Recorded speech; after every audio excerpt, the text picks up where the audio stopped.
The first book of Samuel, chapter 1.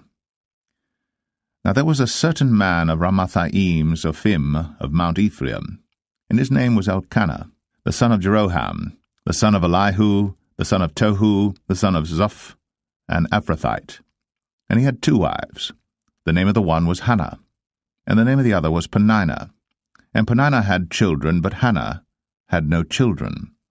And this man went up out of his city yearly to worship and to sacrifice unto the Lord of hosts in Shiloh. And the 2 sons of Eli, Hophni and Phinehas, the priests of the Lord, were there. And when the time was that Elkanah offered, he gave to Peninnah his wife and to all her sons and her daughters portions. But unto Hannah he gave a worthy portion, for he loved Hannah. But the Lord had shut up her womb. And her adversary also provoked her sore, for to make her fret, because the Lord had shut up her womb. And as he did so year by year, when she went up to the house of the Lord, so she provoked her. Therefore she wept, and did not eat. Then said Elkanah her husband to her, Hannah, why weepest thou? And why eatest thou not? And why is thy heart grieved? Am not I better to thee than 10 sons? So Hannah rose up after they had eaten in Shiloh, and after they had drunk. Now Eli the priest sat upon a seat by a post of the temple of the Lord. And she was in bitterness of soul, and prayed unto the Lord, and wept sore. And she vowed a vow, and said, O Lord of hosts, if thou wilt indeed look on the affliction of thine handmaid, and remember me, and not forget thine handmaid, but wilt give unto thine handmaid a man-child, then I will give him unto the Lord all the days of his life, and there shall no razor come upon his head. And it came to pass, as she continued praying before the Lord, that Eli marked her mouth. Now Hannah, she spake in her heart, only her lips moved, but her voice was not heard. Therefore Eli thought she had been drunken. And Eli said unto her, How long wilt thou be drunken? Put away thy wine from thee. And Hannah answered and said, No, my lord, I am a woman of a sorrowful spirit. I have drunk neither wine nor strong drink, but have poured out my soul before the Lord. Count not thine handmaid for a daughter of Belial, for out of the abundance of my complaint and grief have I spoken hitherto. Then Eli answered and said, Go in peace, and the God of Israel grant thee thy petition that thou hast asked of him. And she said, Let thine handmaid find grace in thy sight. So the woman went her way, and did eat, and her countenance was no more sad. And they rose up in the morning early, and worshipped before the Lord, and returned, and came to their house to Ramah. And Elkanah knew Hannah his wife, and the Lord remembered her. Wherefore it came to pass, when the time was come about after Hannah had conceived, that she bare a son, and called his name Samuel, saying, Because I have asked him of the Lord. And the man Elkanah and all his house went up to offer unto the Lord the yearly sacrifice and his vow. But Hannah went not up. For she said unto her husband, I will not go up until the child be weaned, and then I will bring him, that he may appear before the Lord, and there abide for ever. And Elkanah her husband said unto her, Do what seemeth thee good. Tarry until thou have weaned him. Only the Lord establish his word. So the woman abode, and gave her son suck, until she weaned him. And when she had weaned him, she took him up with her, with 3 bullocks, and 1 ephah of flour, and a bottle of wine, and brought him unto the house of the Lord in Shiloh. And the child was young. And they slew a bullock, and brought the child to Eli. And she said, O my lord, as thy soul liveth, my lord, I am the woman that stood by thee here, praying unto the Lord. For this child I prayed, and the Lord hath given me my petition, which I asked of him. Therefore also I have lent him to the Lord. As long as he liveth, he shall be lent to the Lord. and he worshipped the Lord there. 1 Samuel chapter 2. And Hannah prayed and said, My heart rejoiceth in the Lord. Mine horn is exalted in the Lord. My mouth is enlarged over mine enemies, because I rejoice in thy salvation. There is none holy as the Lord, for there is none beside thee. Neither is there any rock like our God. Talk no more so exceeding proudly. Let not arrogancy come out of your mouth. For the Lord is a God of knowledge, and by him actions are weighed. The bows of the mighty men are broken, and they that stumbled are girded with strength. They that were full have hired out themselves for bread, and they that were hungry ceased, so that the barren hath borne 7, and she that hath many children is waxed feeble. The Lord killeth, and maketh alive. He bringeth down to the grave, and bringeth up. The Lord maketh poor, and maketh rich. He bringeth low, and lifteth up. He raiseth up the poor out of the dust, and lifteth up the beggar from the dunghill, to set them among princes, and to make them inherit the throne of glory. For the pillars of the earth are the Lord's, and he hath set the world upon them. He will keep the feet of his saints, and the wicked shall be silent in darkness, for by strength shall no man prevail.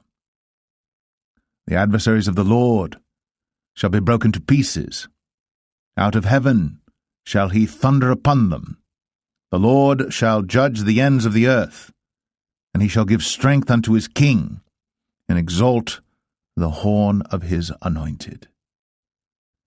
And Elkanah went to Ramah to his house, and the child did minister unto the Lord before Eli the priest. Now the sons of Eli were sons of Belial. They knew not the Lord. And the priest's custom with the people was that when any man offered sacrifice, the priest's servant came, while the flesh was in seething, with a flesh hook of 3 teeth in his hand, and he struck it into the pan or kettle or cauldron or pot.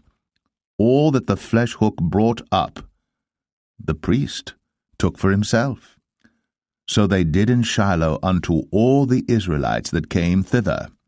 Also before they burnt the fat, the priest's servant came and said to the man that sacrificed, Give flesh to roast for the priest, for he will not have sodden flesh of thee, but raw. And if any man said unto him, Let them not fail to burn the fat presently, and then take as much as thy soul desireth, then he would answer him, Nay, but thou shalt give it me now, and if not, I will take it by force. Wherefore the sin of the young men was very great before the Lord, for men abhorred the offering of the Lord. But Samuel ministered before the Lord, being a child, girded with a linen ephod. Moreover, his mother made him a little coat, and brought it to him from year to year, when she came up with her husband to offer the yearly sacrifice. And Eli blessed Elkanah and his wife, and said, The Lord give thee seed of this woman for the loan which is lent to the Lord. And they went unto their own home. And the Lord visited Hannah, so that she conceived, and bare 3 sons and 2 daughters. And the child Samuel grew before the Lord. Now Eli was very old, and heard all that his sons did unto all Israel, and how they lay with the women that assembled at the door of the tabernacle of the congregation. And he said unto them, Why do ye such things? For I hear of your evil dealings by all this people. Nay, my sons, for it is no good report that I hear. Ye make the Lord's people to transgress. If one man sin against another, the judge shall judge him. But if a man sin against the Lord, who shall entreat for him? Notwithstanding, they hearken not unto the voice of their father, because the Lord would slay them. And the child Samuel grew on, and was in favor both with the Lord and also with men. And there came a man of God unto Eli, and said unto him, Thus saith the Lord, Did I plainly appear unto the house of thy father, when they were in Egypt in Pharaoh's house? And did I choose him out of all the tribes of Israel to be my priest, to offer upon mine altar, to burn incense, to wear an ephod before me? And did I give unto the house of thy father all the offerings made by fire of the children of Israel? Wherefore kick ye at my sacrifice and at mine offering, which I have commanded in my habitation, and honourest thy sons above me, to make yourselves fat with the chiefest of all the offerings of Israel my people? Wherefore the Lord God of Israel saith, I said indeed that thy house and the house of thy father should walk before me for ever. But now the Lord saith, Be it far from me, for them that honour me I will honour, and they that despise me shall be lightly esteemed. Behold, the days come that I will cut off thine arm, and the arm of thy father's house, that there shall not be an old man in thine house, and thou shalt see an enemy in my habitation, in all the wealth which God shall give Israel. And there shall not be an old man in thine house for ever. And the man of thine whom I shall not cut off from mine altar shall be to consume thine eyes and to grieve thine heart, and all the increase of thine house shall die in the flower of their age. And this shall be a sign unto thee, that shall come upon thy 2 sons, on Hophni and Phinehas, in one day. They shall die, both of them. And I will raise me up a faithful priest, that shall do according to that which is in mine heart and in my mind. And I will build him a sure house, and he shall walk before mine anointed for ever. And it shall come to pass, that every one that is left in thine house shall come and crouch to him for a piece of silver and a morsel of bread, and shall say, Put me, I pray thee, into one of the priest's offices, that I may eat a piece of bread. 1 Samuel 3. And the child Samuel ministered unto the Lord before Eli. And the word of the Lord was precious in those days. There was no open vision. And it came to pass at that time, when Eli was laid down in his place, and his eyes began to wax dim, that he could not see, and ere the lamp of God went out in the temple of the Lord, where the ark of God was, and Samuel was laid down to sleep, that the Lord called Samuel, and he answered, Here am I. And he ran unto Eli, and said, Here am I, for thou calledst me. And he said, I called not, lie down again. And he went and lay down. And the Lord called yet again, Samuel. And Samuel arose and went to Eli, and said, Here am I, for thou didst call me. And he answered, I called not, my son, lie down again. Now Samuel did not yet know the Lord, neither was the word of the Lord yet revealed unto him. And the Lord called Samuel again the 3rd time, and he arose, and went to Eli, and said, Here am I, for thou didst call me. And Eli perceived that the Lord had called the child. Therefore Eli said unto Samuel, Go, lie down, and it shall be, if he call thee, that thou shalt say, Speak, Lord, for thy servant heareth. So Samuel went, and lay down in his place. And the Lord came, and stood, and called, as at other times, Samuel, Samuel. Then Samuel answered, Speak, for thy servant heareth. And the Lord said to Samuel, Behold, I will do a thing in Israel, at which both the ears of every one that heareth it shall tingle. In that day I will perform against Eli all things which I have spoken concerning his house. When I begin, I will also make an end. For I have told him that I will judge his house for ever for the iniquity which he knoweth, because his sons made themselves vile, and he restrained them not, And therefore I have sworn unto the house of Eli, that the iniquity of Eli's house shall not be purged with sacrifice nor offering for ever. And Samuel lay until the morning, and opened the doors of the house of the Lord. And Samuel feared to show Eli the vision.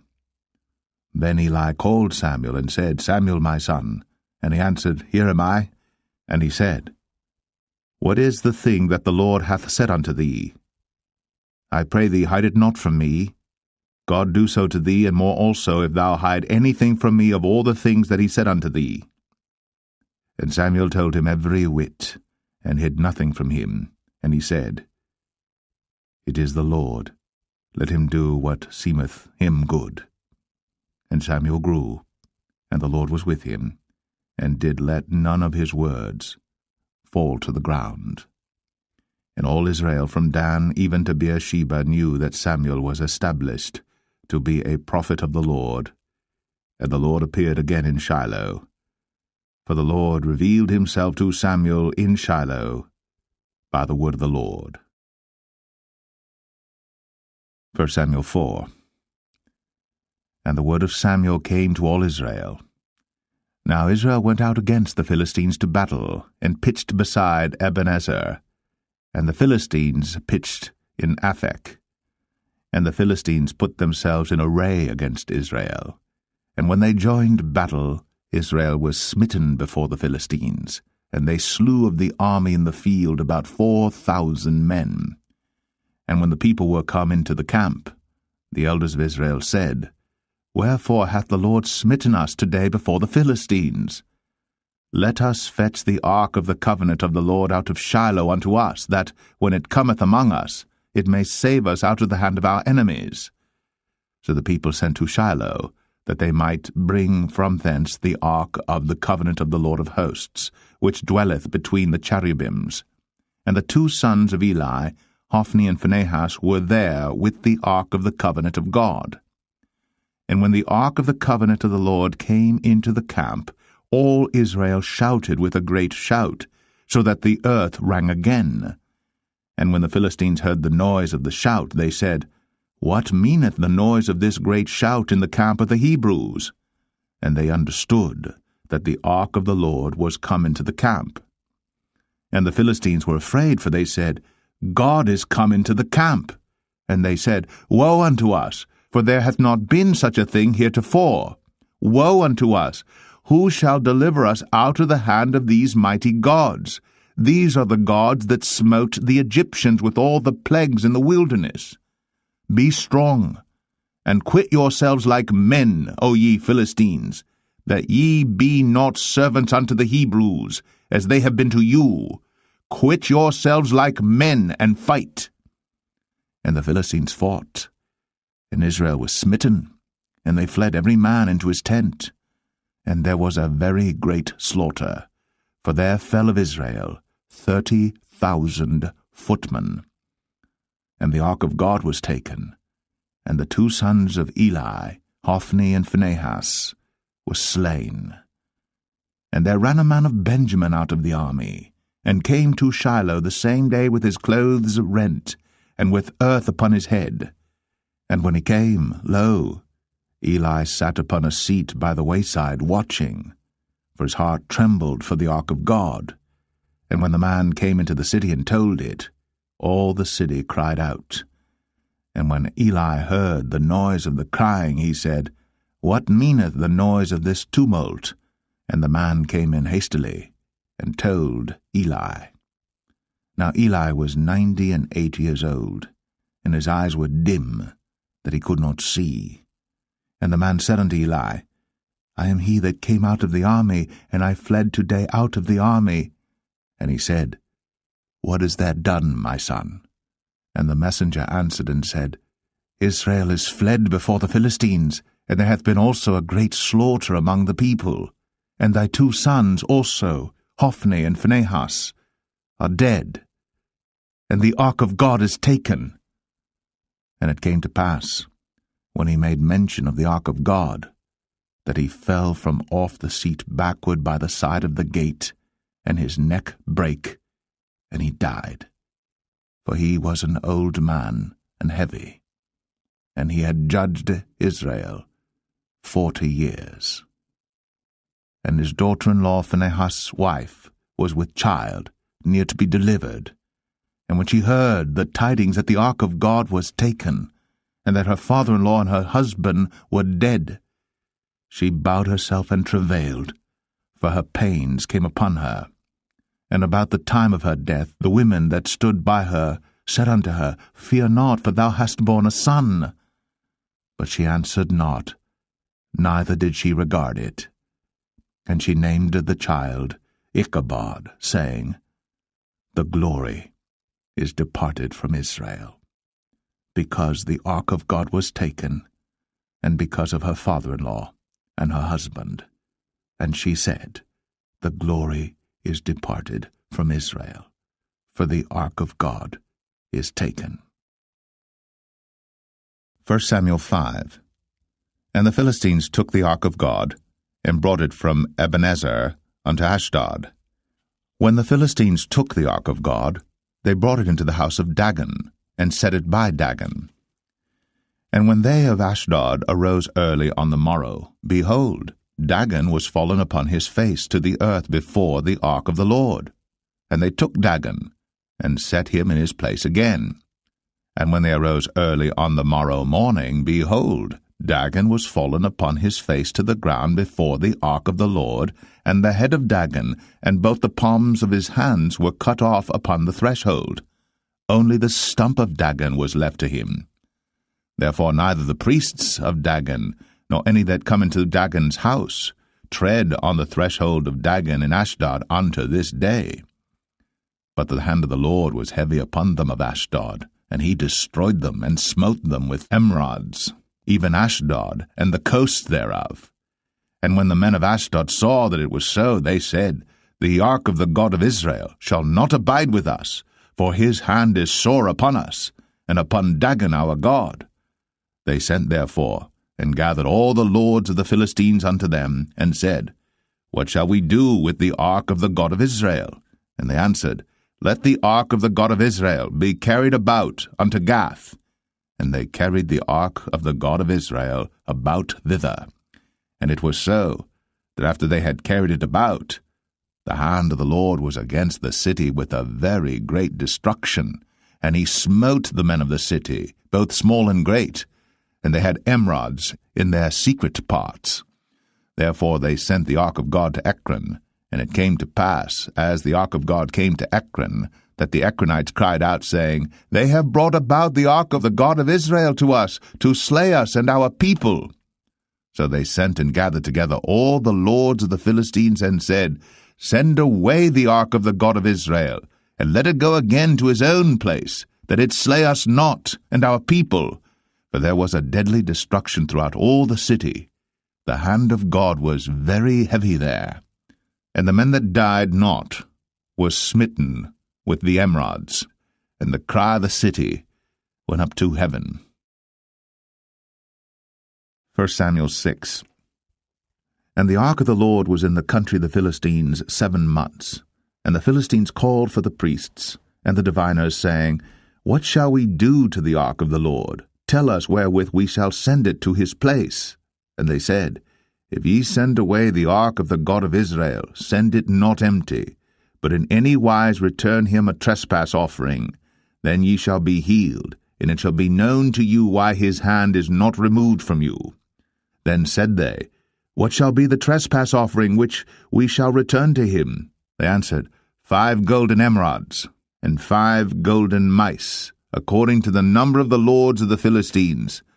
For one plague was on you all, and on your lords.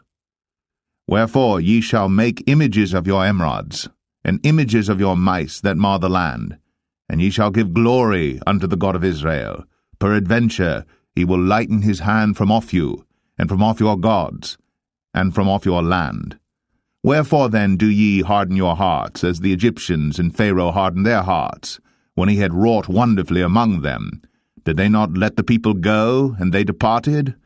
Now therefore make a new cart, and take 2 milch kine, on which there hath come no yoke, and tie the kine to the cart, and bring their calves home from them. And take the ark of the Lord, and lay it upon the cart, and put the jewels of gold which ye return him for a trespass offering in a coffer by the side thereof, and send it away that it may go. And see, if it goeth up by the way of his own coast, to Bethshemesh, then he hath done us this great evil. But if not, then we shall know that it is not his hand that smote us, it was a chance that happened to us. And the men did so, and took 2 milch kine, and tied them to the cart, and shut up their calves at home. And they laid the ark of the Lord upon the cart, and the coffer with the mice of gold, and the images of their emerods. And the kine took the straight way to the way of Bethshemesh, and went along the highway, lowing as they went, and turned not aside to the right hand or to the left. And the lords of the Philistines went after them unto the border of Bethshemesh. And they of Bethshemesh were reaping their wheat harvest in the valley, and they lifted up their eyes, and saw the ark, and rejoiced to see it. And the cart came into the field of Joshua, a Bethshemite, and stood there, where there was a great stone, and they clave the wood of the cart, and offered the kine a burnt offering unto the Lord. And the Levites took down the ark of the Lord, and the coffer that was with it, wherein the jewels of gold were, and put them on the great stone.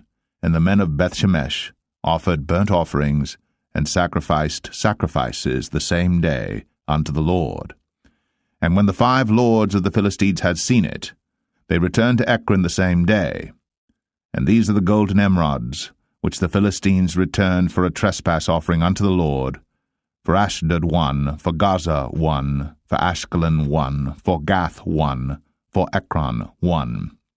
And the golden mice, according to the number of all the cities of the Philistines, belonging to the 5 lords, both of fenced cities and of country villages, even unto the great stone of Abel, whereon they set down the ark of the Lord, which stone remaineth unto this day in the field of Joshua the Bethshemite.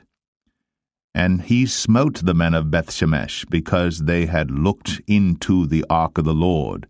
Even he smote of the people 50,060 men.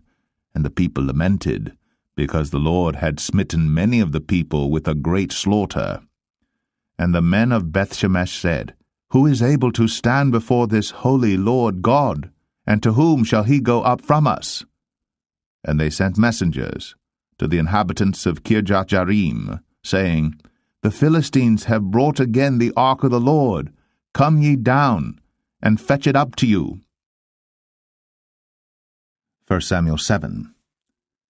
And the men of Kirjath-jearim came and fetched up the ark of the Lord, and brought it into the house of Abinadab in the hill, and sanctified Eleazar his son to keep the ark of the Lord. And it came to pass, while the ark abode in Kirjath-jearim, that the time was long, for it was 20 years. And all the house of Israel lamented after the Lord. And Samuel spake unto all the house of Israel, saying, If ye do return unto the Lord with all your hearts, then put away the strange gods, and Ashtoreth from among you, and prepare your hearts unto the Lord, and serve him only, and he will deliver you out of the hand of the Philistines. Then the children of Israel did put away Baalim and Ashtoreth, and served the Lord only. And Samuel said, Gather all Israel to Mizpeh, and I will pray for you unto the Lord. And they gathered together to Mizpeh, and drew water, and poured it out before the Lord, and fasted on that day, and said there, We have sinned against the Lord. And Samuel judged the children of Israel in Mizpeh. And when the Philistines heard that the children of Israel were gathered together to Mizpeh, the lords of the Philistines went up against Israel. And when the children of Israel heard it, they were afraid of the Philistines. And the children of Israel said to Samuel, Cease not to cry unto the Lord our God for us, that he will save us out of the hand of the Philistines. And Samuel took a sucking lamb, and offered it for a burnt offering holy unto the Lord. And Samuel cried unto the Lord for Israel. And the Lord heard him. And as Samuel was offering up the burnt offering, the Philistines drew near to battle against Israel. But the Lord thundered with a great thunder on that day upon the Philistines, and discomfited them, and they were smitten before Israel.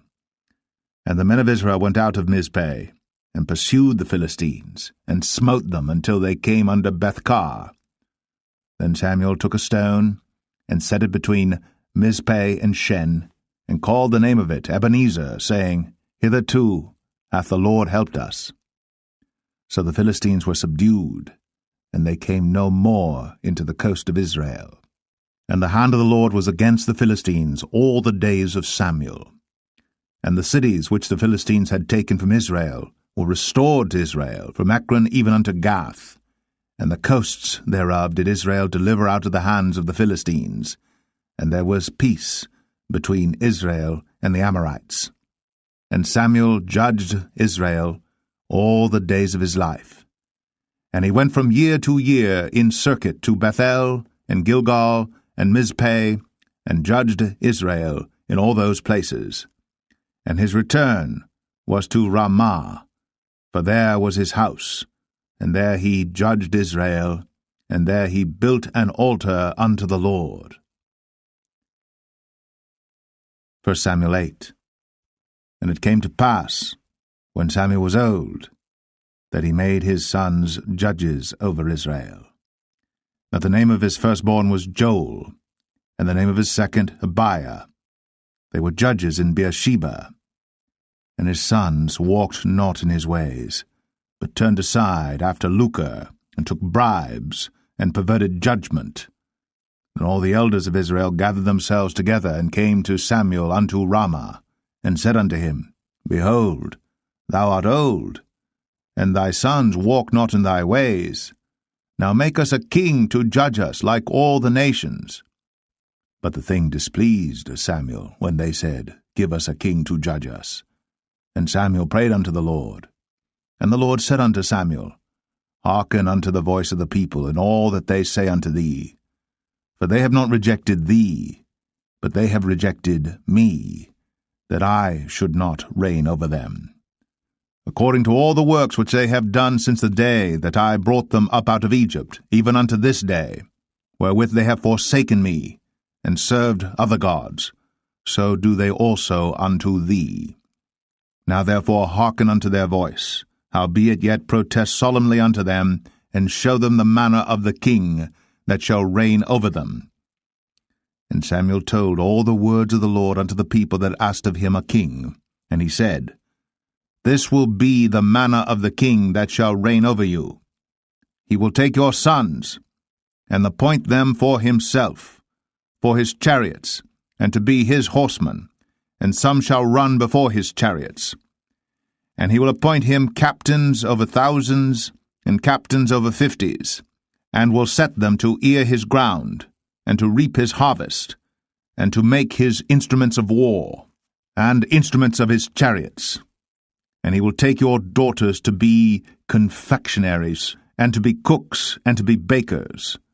And he will take your fields and your vineyards and your oliveyards, even the best of them, and give them to his servants. And he will take the tenth of your seed and of your vineyards, and give to his officers and to his servants. And he will take your menservants and your maidservants and your goodliest young men and your asses, and put them to his work. He will take the tenth of your sheep, and ye shall be his servants. And ye shall cry out in that day because of your king which ye shall have chosen you. And the Lord will not hear you in that day.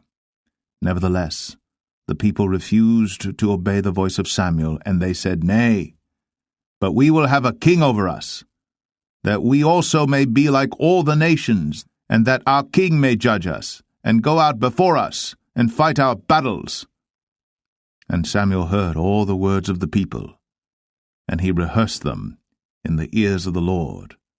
And the Lord said to Samuel, Hearken unto their voice, and make them a king. And Samuel said unto the men of Israel, Go ye every man unto his city. 1 Samuel 9. Now there was a man of Benjamin, whose name was Kish, the son of Abiel, the son of Zeror, the son of Bechorath, the son of Aphiah, a Benjamite, a mighty man of power. And he had a son whose name was Saul, a choice young man, and a goodly. And there was not among the children of Israel a goodlier person than he. From his shoulders and upward he was higher than any of the people. And the asses of Kish, Saul's father, were lost. And Kish said to Saul his son, Take now one of the servants with thee, and arise, go seek the asses. And he passed through Mount Ephraim, and passed through the land of Shalisha. But they found them not. Then they passed through the land of Shalim, and there they were not.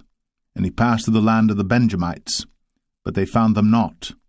And when they were come to the land of Zuph, Saul said to his servant that was with him, Come, and let us return, lest my father leave caring for the asses, and take thought for us.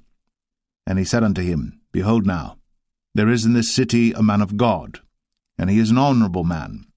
All that he saith cometh surely to pass. Now let us go thither. Peradventure he can show us our way that we should go. Then said Saul to his servant, But behold, if we go, what shall we bring the man? For the bread is spent in our vessels, and there is not a present to bring to the man of God. What have we? And the servant answered Saul again, and said, Behold, I have here at hand the 4th part of a shekel of silver. That will I give to the man of God, to tell us our way. Before time in Israel, when a man went to inquire of God, thus he spake, Come, and let us go to the seer. For he that is now called a prophet was before time called a seer. Then said Saul to his servant, Well said, come, let us go. So they went unto the city where the man of God was. And as they went up the hill to the city, they found young maidens going out to draw water, and said unto them, Is the seer here? And they answered them, and said, He is, behold, he is before you. Make haste now, for he came today to the city, for there is a sacrifice of the people today in the high place. As soon as ye be come into the city, ye shall straightway find him, before he go up to the high place to eat. For the people will not eat until he come, because he doth bless the sacrifice, and afterwards they eat that be bidden. Now therefore get you up, for about this time ye shall find him. And they went up into the city. And when they were come into the city, behold, Samuel came out against them, for to go up to the high place. Now the Lord had told Samuel in his ear a day before Saul came, saying, Tomorrow, about this time, I will send thee a man out of the land of Benjamin, and thou shalt anoint him to be captain over my people Israel, that he may save my people out of the hand of the Philistines. For I have looked upon my people, because their cry is come unto me. And when Samuel saw Saul, the Lord said unto him, Behold the man whom I spake to thee of. This same shall reign over my people. Then Saul drew near to Samuel in the gate, and said, Tell me, I pray thee, where the seer's house is. And Samuel answered Saul, and said, I am the seer. Go up before me unto the high place. For ye shall eat with me today, and tomorrow I will let thee go, and will tell thee all that is in thine heart. And as for thine asses that were lost 3 days ago, set not thy mind on them, for they are found. And on whom is all the desire of Israel? Is it not on thee, and on all thy father's house? And Saul answered and said, Am not I a Benjamite, of the smallest of the tribes of Israel, and my family the least of all the families of the tribe of Benjamin? Wherefore then speakest thou so to me? And Samuel took Saul and his servant, and brought them into the parlour, and made them sit in the chiefest place among them that were bidden, which were about 30 persons. And Samuel said unto the cook, Bring the portion which I gave thee, of which I said unto thee, Set it by thee. And the cook took up the shoulder, and that which was upon it, and set it before Saul. And Samuel said, Behold that which is left, set it before thee, and eat. For unto this time hath it been kept for thee, since I said, I have invited the people. So Saul did eat with Samuel that day. And when they were come down from the high place into the city, Samuel communed with Saul upon the top of the house, And they arose early. And it came to pass about the spring of the day that Samuel called Saul to the top of the house, saying, Up, that I may send thee away. And Saul arose. And they went out, both of them, he and Samuel, abroad. And as they were going down to the end of the city, Samuel said to Saul, Bid the servant pass on before us. And he passed on. But stand thou still a while, that I may show thee the word of God.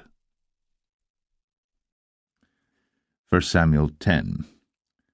Then Samuel took a vial of oil, and poured it upon his head, and kissed him, and said, Is it not because the Lord hath anointed thee to be captain over his inheritance?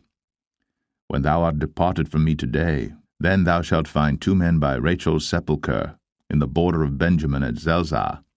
And they will say unto thee, The asses which thou wentest to seek are found, and lo, thy father hath left the care of the asses, and sorroweth for you, saying, What shall I do for my son? Then shalt thou go on forward from thence, and thou shalt come to the plain of Tabor. And there shall meet thee 3 men going up to God to Bethel, one carrying 3 kids, and another carrying 3 loaves of bread, and another carrying a bottle of wine. And they will salute thee, and give thee 2 loaves of bread, which thou shalt receive of their hands. After that thou shalt come to the hill of God, where is the garrison of the Philistines. And it shall come to pass, when thou art come thither to the city, that thou shalt meet a company of prophets coming down from the high place, with a psaltery, and a tabret, and a pipe, and a harp before them, and they shall prophesy. And the Spirit of the Lord will come upon thee, and thou shalt prophesy with them, and shalt be turned into another man. And let it be, when these signs are come unto thee, that thou do as occasion serve thee, for God is with thee. And thou shalt go down before me to Gilgal, and behold, I will come down unto thee to offer burnt offerings, and to sacrifice sacrifices of peace offerings. 7 days shalt thou tarry, till I come to thee, and show thee what thou shalt do. And it was so that when he had turned his back to go from Samuel, God gave him another heart. And all those signs came to pass that day. And when they came thither to the hill, behold, a company of prophets met him, and the Spirit of God came upon him, and he prophesied among them.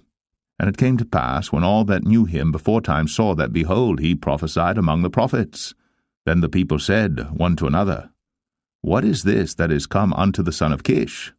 Is Saul also among the prophets? And one of the same place answered and said, But who is their father? Therefore it became a proverb, Is Saul also among the prophets? And when he had made an end of prophesying, he came to the high place. And Saul's uncle said unto him and to his servant, Whither went ye? And he said, To seek the asses. And when we saw that they were nowhere, we came to Samuel. And Saul's uncle said, Tell me, I pray thee, what Samuel said unto you. And Saul said unto his uncle, He told us plainly that the asses were found. But of the matter of the kingdom whereof Samuel spake, he told him not.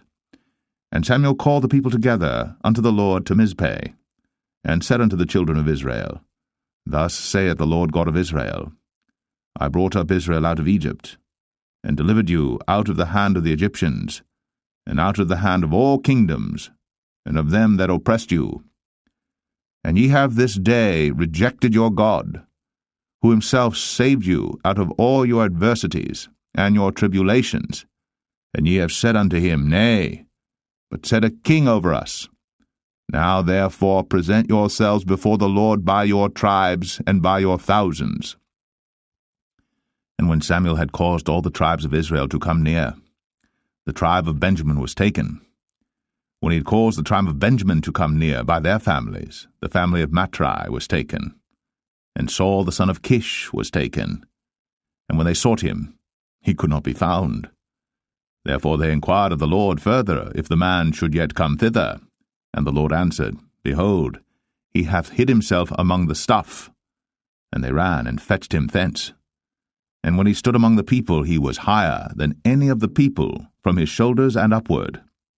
And Samuel said to all the people, See ye him, whom the Lord hath chosen, that there is none like him among all the people? And all the people shouted and said, God save the king. Then Samuel told the people the manner of the kingdom, and wrote it in a book, and laid it up before the Lord. And Samuel sent all the people away, every man to his house. And Saul also went home to Gibeah, and there went with him a band of men, whose hearts God had touched. But the children of Belial said, How shall this man save us? And they despised him, and brought him no presents. But he held his peace. 1 Samuel 11. Then Nahash the Ammonite came up, and encamped against Jabesh-Gilead. And all the men of Jabesh said unto Nahash, Make a covenant with us, and we will serve thee.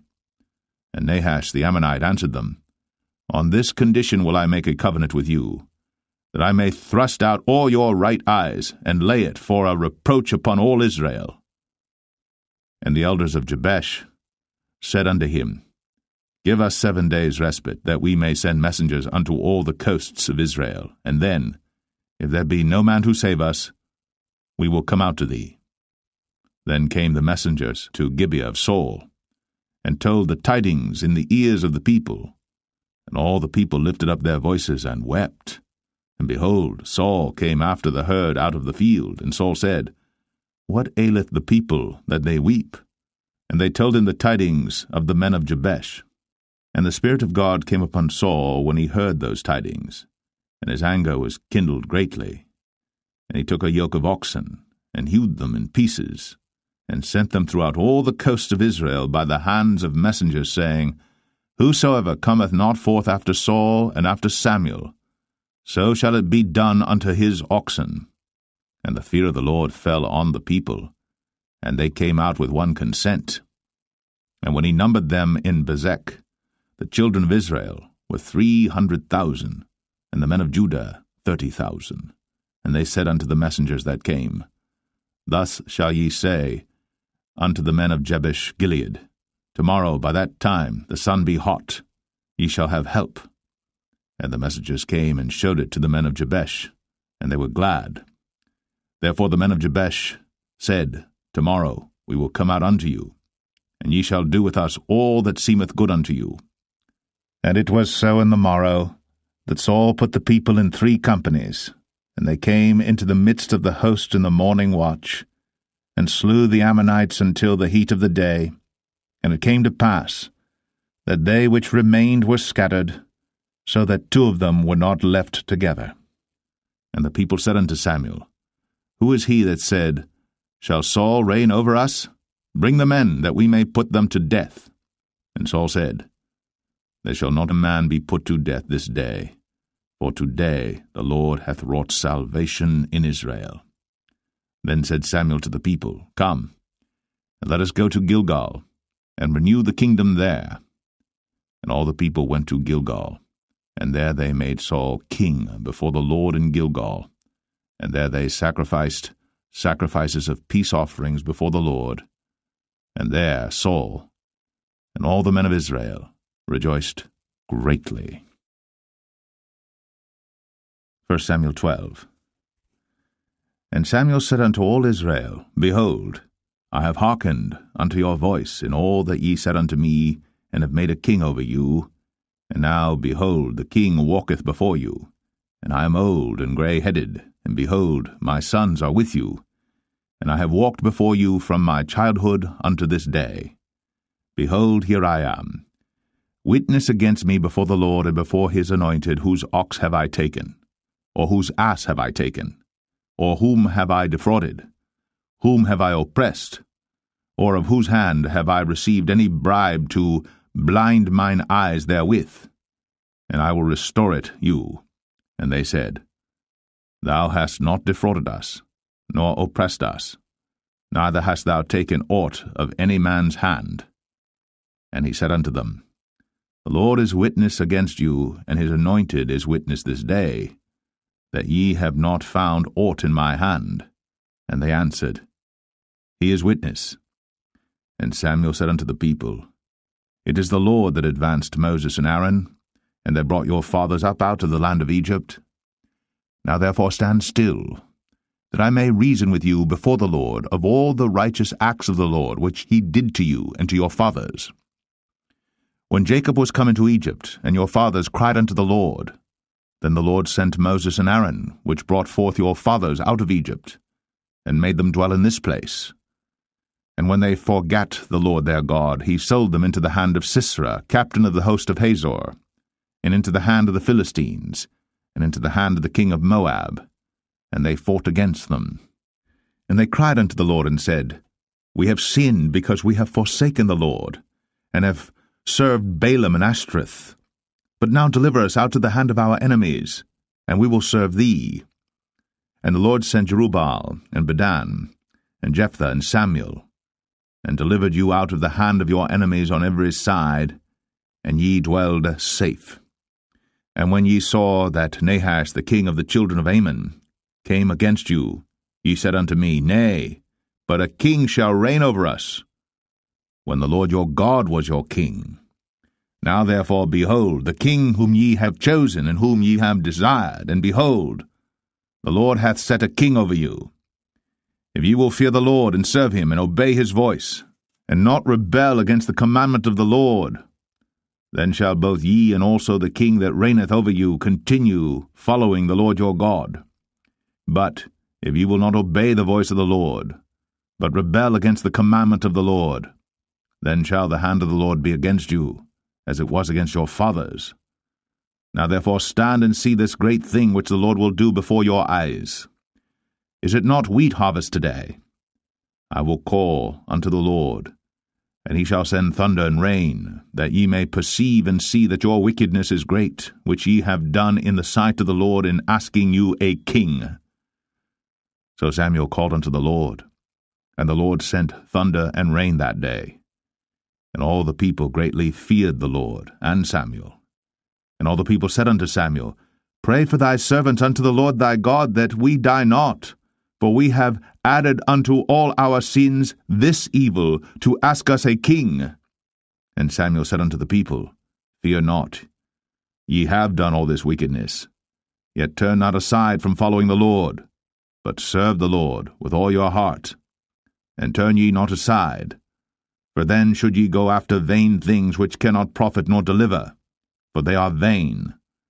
For the Lord will not forsake his people for his great name's sake, because it hath pleased the Lord to make you his people. Moreover, as for me, God forbid that I should sin against the Lord in ceasing to pray for you. But I will teach you the good and the right way. Only fear the Lord, and serve him in truth with all your heart. For consider how great things he hath done for you. But if ye shall still do wickedly, ye shall be consumed, both ye and your king. 1 Samuel 13. Saul reigned 1 year, and when he had reigned 2 years over Israel, Saul chose him 3,000 men of Israel, whereof 2,000 were with Saul in Michmash and in Mount Bethel, and 1,000 were with Jonathan in Gibeah of Benjamin. And the rest of the people he sent every man to his tent. And Jonathan smote the garrison of the Philistines that was in Geba, and the Philistines heard of it.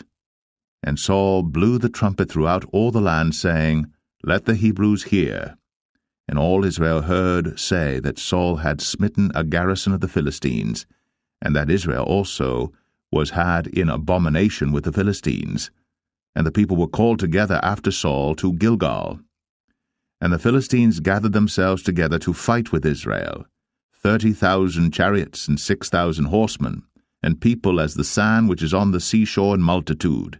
And they came up, and pitched in Michmash, eastward from Bethaven. When the men of Israel saw that they were in a strait, for the people were distressed, then the people did hide themselves in caves, and in thickets, and in rocks, and in high places, and in pits. And some of the Hebrews went over Jordan to the land of Gad and Gilead. As for Saul, he was yet in Gilgal, and all the people followed him, trembling. And he tarried 7 days according to the set time that Samuel had appointed. But Samuel came not to Gilgal, and the people were scattered from him. And Saul said, Bring hither a burnt offering to me, and peace offerings. And he offered the burnt offering. And it came to pass that as soon as he had made an end of offering the burnt offering, behold, Samuel came. And Saul went out to meet him, that he might salute him. And Samuel said, What hast thou done? And Saul said, Because I saw that the people were scattered from me, and that thou camest not within the days appointed, and that the Philistines gathered themselves together at Michmash. Therefore said I, The Philistines will come down now upon me to Gilgal, and I have not made supplication unto the Lord. I forced myself therefore, and offered a burnt offering. And Samuel said to Saul, Thou hast done foolishly. Thou hast not kept the commandment of the Lord thy God, which he commanded thee. For now would the Lord have established thy kingdom upon Israel for ever. But now thy kingdom shall not continue. The Lord hath sought him a man after his own heart. And the Lord hath commanded him to be captain over his people, because thou hast not kept that which the Lord commanded thee. And Samuel arose, and gat him up from Gilgal unto Gibeah of Benjamin. And Saul numbered the people that were present with him about 600 men. And Saul and Jonathan his son, and the people that were present with him, abode in Gibeah of Benjamin. But the Philistines encamped in Michmash. And the spoilers came out of the camp of the Philistines in 3 companies. One company turned unto the way that leadeth to Ophrah, unto the land of Shual. And another company turned the way to Beth-horon. And another company turned to the way of the border that looketh to the valley of Zeboim, toward the wilderness. Now there was no smith found throughout all the land of Israel. For the Philistines said, Lest the Hebrews make them swords or spears. But all the Israelites went down to the Philistines to sharpen every man his share, and his coulter, and his axe, and his mattock. Yet they had a file for the mattocks, and for the coulters, and for the forks, and for the axes, and to sharpen the goads. So it came to pass in the day of battle that there was neither sword nor spear found in the hand of any of the people that were with Saul and Jonathan. But with Saul and with Jonathan his son was there found. And the garrison of the Philistines went out to the passage of Michmash. 1 Samuel 14. Now it came to pass upon a day that Jonathan the son of Saul said unto the young man that bare his armor, Come, and let us go over to the Philistines' garrison that is on the other side. But he told not his father. And Saul tarried in the uttermost part of Gibeah, under a pomegranate tree which is in Migron. And the people that were with him were about 600 men. And Ahiah, the son of Ahitub, Ichabod's brother, the son of Phinehas, the son of Eli, the Lord's priest in Shiloh, wearing an ephod. And the people knew not that Jonathan was gone. And between the passages, by which Jonathan sought to go over unto the Philistines' garrison, there was a sharp rock on the one side, and a sharp rock on the other side. And the name of the one was Bozez, and the name of the other Seneh. The forefront of the one was situate northward over against Michmash, and the other southward over against Gibeah. And Jonathan said to the young men that bare his armor, Come, and let us go over unto the garrison of these uncircumcised. It may be that the Lord will work for us, for there is no restraint to the Lord to save by many or by few. And his armor-bearer said unto him, Do all that is in thine heart, turn thee, behold, I am with thee according to thy heart. Then said Jonathan, Behold, we will pass over unto these men, and we will discover ourselves unto them. If they say thus unto us, Tarry until we come to you, then we will stand still in our place, and will not go up unto them. But if they say thus, Come up unto us, then we will go up. For the Lord hath delivered them into our hand, and this shall be a sign unto us. And both of them discovered themselves unto the garrison of the Philistines. And the Philistines said, Behold, the Hebrews come forth out of the holes where they had hid themselves. And the men of the garrison answered Jonathan and his armor-bearer, and said, Come up to us, and we will show you a thing. And Jonathan said unto his armor-bearer, Come up after me, for the Lord hath delivered them into the hand of Israel. And Jonathan climbed up upon his hands and upon his feet, and his armor-bearer after him, and they fell before Jonathan, and his armor-bearer slew after him. And that first slaughter which Jonathan and his armor-bearer made was about 20 men, within as it were an half-acre of land, which a yoke of oxen might plough. And there was trembling in the host, in the field, and among all the people. The garrison and the spoilers, they also trembled, and the earth quaked. So it was a very great trembling. And the watchmen of Saul and Gibeah of Benjamin looked, and behold, the multitude melted away, and they went on beating down one another. Then said Saul unto the people that were with him, Number now, and see who is gone from us. And when they had numbered, behold, Jonathan and his armor-bearer were not there. And Saul said unto Ahiah, Bring hither the ark of God. For the ark of God was at that time with the children of Israel. And it came to pass, while Saul talked unto the priest, that the noise that was in the host of the Philistines went on and increased. And Saul said unto the priest, Withdraw thine hand. And Saul and all the people that were with him assembled themselves. And they came to the battle. And behold, every man's sword was against his fellow, and there was a very great discomfiture. Moreover, the Hebrews that were with the Philistines before that time, which went up with them into the camp from the country round about, even they also turned to be with the Israelites that were with Saul and Jonathan. Likewise all the men of Israel, which had hid themselves in Mount Ephraim, when they heard that the Philistines fled, even they also followed hard after them in the battle. So the Lord saved Israel that day. And the battle passed over unto Bethaven. And the men of Israel were distressed that day. For Saul had adjured the people, saying, Cursed be the man that eateth any food until evening, that I may be avenged on mine enemies. So none of the people tasted any food.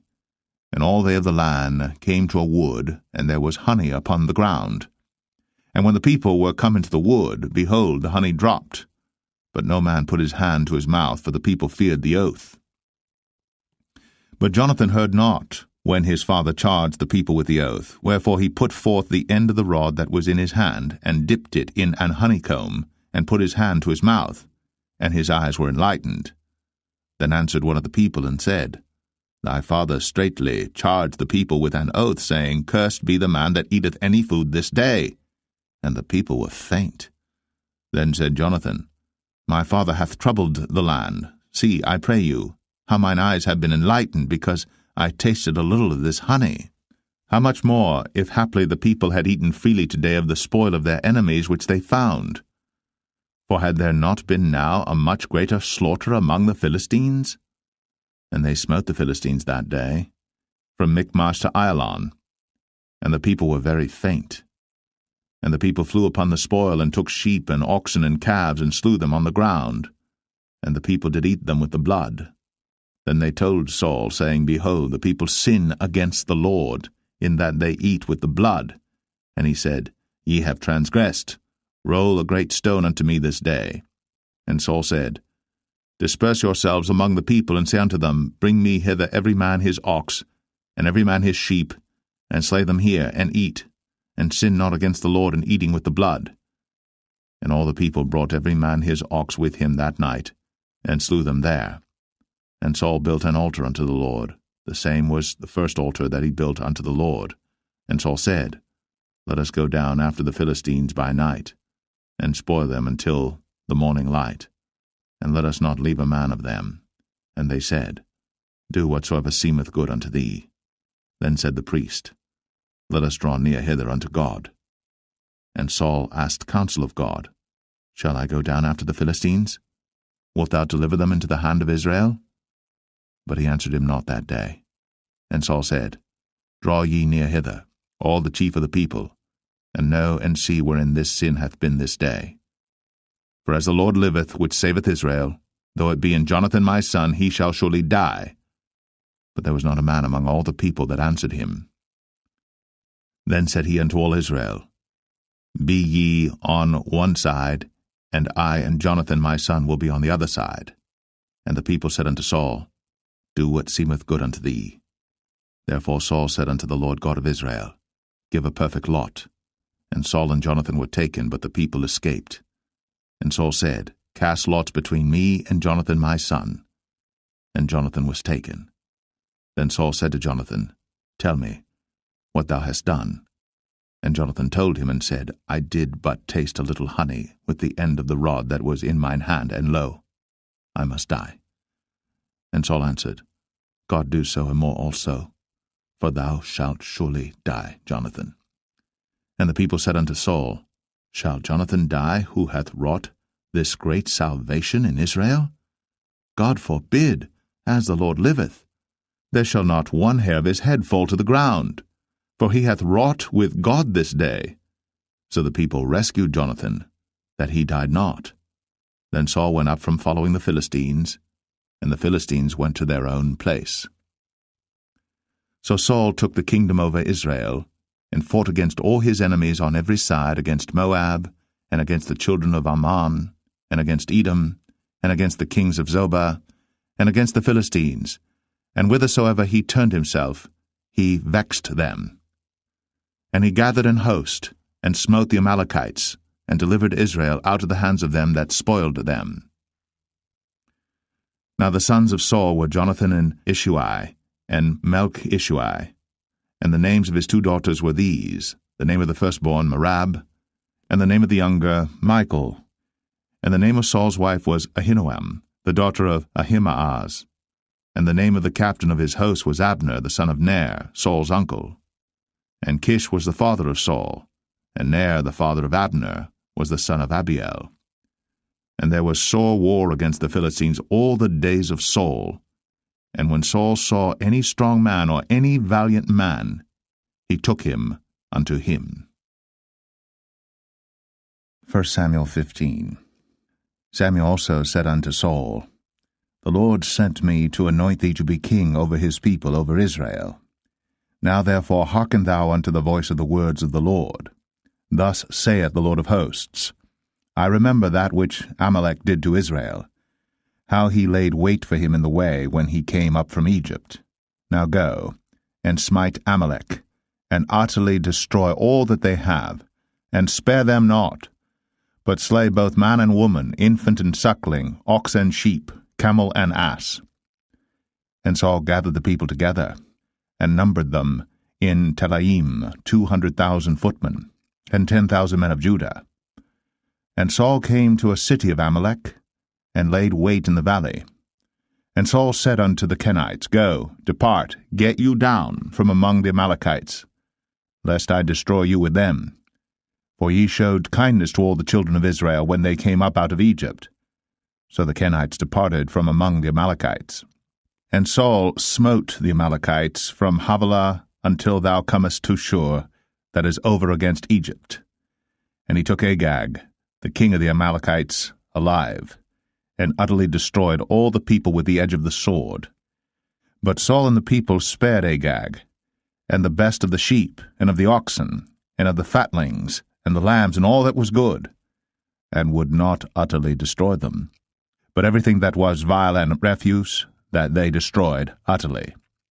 Then came the word of the Lord unto Samuel, saying, It repenteth me that I have set up Saul to be king, for he is turned back from following me, and hath not performed my commandments. And it grieved Samuel, and he cried unto the Lord all night. And when Samuel rose early to meet Saul in the morning, it was told Samuel, saying, Saul came to Carmel, and behold, he set him up a place, and is gone about, and passed on, and gone down to Gilgal. And Samuel came to Saul, and Saul said unto him, Blessed be thou of the Lord, I have performed the commandment of the Lord. And Samuel said, What meaneth then this bleating of the sheep in mine ears, and the lowing of the oxen which I hear? And Saul said, They have brought them from the Amalekites, for the people spared the best of the sheep and of the oxen to sacrifice unto the Lord thy God, and the rest we have utterly destroyed. Then Samuel said unto Saul, Stay, and I will tell thee what the Lord hath said to me this night. And he said unto him, Say on. And Samuel said, When thou wast little in thine own sight, wast thou not made the head of the tribes of Israel? And the Lord anointed thee king over Israel? And the Lord sent thee on a journey, and said, Go, and utterly destroy the sinners, the Amalekites, and fight against them until they be consumed. Wherefore then didst thou not obey the voice of the Lord, but didst fly upon the spoil, and didst evil in the sight of the Lord? And Saul said unto Samuel, Yea, I have obeyed the voice of the Lord, and have gone the way which the Lord sent me, and have brought Agag, the king of Amalek, and have utterly destroyed the Amalekites. But the people took of the spoil sheep and oxen, the chief of the things which should have been utterly destroyed, to sacrifice unto the Lord thy God in Gilgal. And Samuel said, Hath the Lord as great delight in burnt offerings and sacrifices as in obeying the voice of the Lord? Behold, to obey is better than sacrifice, and to hearken than the fat of rams. For rebellion is as the sin of witchcraft, and stubbornness is as iniquity and idolatry. Because thou hast rejected the word of the Lord, he hath also rejected thee from being king. And Saul said unto Samuel, I have sinned, for I have transgressed the commandment of the Lord, and thy words, because I feared the people, and obeyed their voice. Now therefore, I pray thee, pardon my sin, and turn again with me, that I may worship the Lord. And Samuel said unto Saul, I will not return with thee, for thou hast rejected the word of the Lord, and the Lord hath rejected thee from being king over Israel. And as Samuel turned about to go away, he laid hold upon the skirt of his mantle, and it rent. And Samuel said unto him, The Lord hath rent the kingdom of Israel from thee this day, and hath given it to a neighbor of thine, that is better than thou. And also the strength of Israel will not lie nor repent, for he is not a man that he should repent. Then he said, I have sinned. Yet honor me now, I pray thee, before the elders of my people, and before Israel, and turn again with me, that I may worship the Lord thy God. So Samuel turned again after Saul, and Saul worshipped the Lord. Then said Samuel, Bring ye hither to me Agag the king of the Amalekites. And Agag came unto him delicately, and Agag said, Surely the bitterness of death is past. And Samuel said, As thy sword hath made women childless, so shall thy mother be childless among women. And Samuel hewed Agag in pieces before the Lord in Gilgal. Then Samuel went to Ramah, and Saul went up to his house to Gibeah of Saul. And Samuel came no more to see Saul until the day of his death. Nevertheless Samuel mourned for Saul, and the Lord repented that he had made Saul king over Israel. 1 Samuel 16. And the Lord said unto Samuel, How long wilt thou mourn for Saul, seeing I have rejected him from reigning over Israel? Fill thine horn with oil, and go. I will send thee to Jesse the Bethlehemite, for I have provided me a king among his sons. And Samuel said, How can I go? If Saul hear it, he will kill me. And the Lord said, Take an heifer with thee, and say, I am come to sacrifice to the Lord. And call Jesse to the sacrifice. And I will show thee what thou shalt do, and thou shalt anoint unto me him whom I name unto thee. And Samuel did that which the Lord spake, and came to Bethlehem. And the elders of the town trembled at his coming, and said, Comest thou peaceably? And he said, Peaceably. I am come to sacrifice unto the Lord. Sanctify yourselves, and come with me to the sacrifice. And he sanctified Jesse and his sons, and called them to the sacrifice. And it came to pass, when they were come, that he looked on Eliab, and said, Surely the Lord's anointed is before him. But the Lord said unto Samuel, Look not on his countenance, or on the height of his stature, because I have refused him. For the Lord seeth not as man seeth. For man looketh on the outward appearance, but the Lord looketh on the heart. Then Jesse called Abinadab, and made him pass before Samuel, and he said, Neither hath the Lord chosen this. Then Jesse made Shammah to pass by, and he said, Neither hath the Lord chosen this. Again Jesse made 7 of his sons to pass before Samuel. And Samuel said unto Jesse, The Lord hath not chosen these. And Samuel said unto Jesse, Are here all thy children? And he said, There remaineth yet the youngest, and behold, he keepeth the sheep. And Samuel said unto Jesse, Send and fetch him, for we will not sit down till he come hither. And he sent and brought him in. Now he was ruddy, and withal of a beautiful countenance, and goodly to look to. And the Lord said, Arise, anoint him, for this is he. Then Samuel took the horn of oil, and anointed him in the midst of his brethren. And the Spirit of the Lord came upon David from that day forward. So Samuel rose up, and went to Ramah. But the Spirit of the Lord departed from Saul, and an evil spirit from the Lord troubled him. And Saul's servant said unto him, Behold now, an evil spirit from God troubleth thee. Let our Lord now command thy servants, which are before thee, to seek out a man who is a cunning player on an harp. And it shall come to pass, when the evil spirit from God is upon thee, that he shall play with his hand, and thou shalt be well. And Saul said unto his servants, Provide me now a man that can play well, and bring him to me.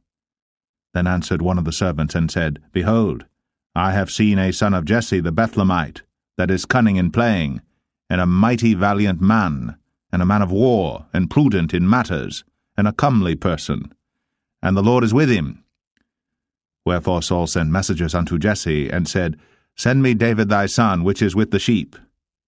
And Jesse took an ass laden with bread, and a bottle of wine, and a kid, and sent them by David his son unto Saul. And David came to Saul, and stood before him. And he loved him greatly, and he became his armor-bearer. And Saul sent to Jesse, saying, Let David, I pray thee, stand before me, for he hath found favor in my sight.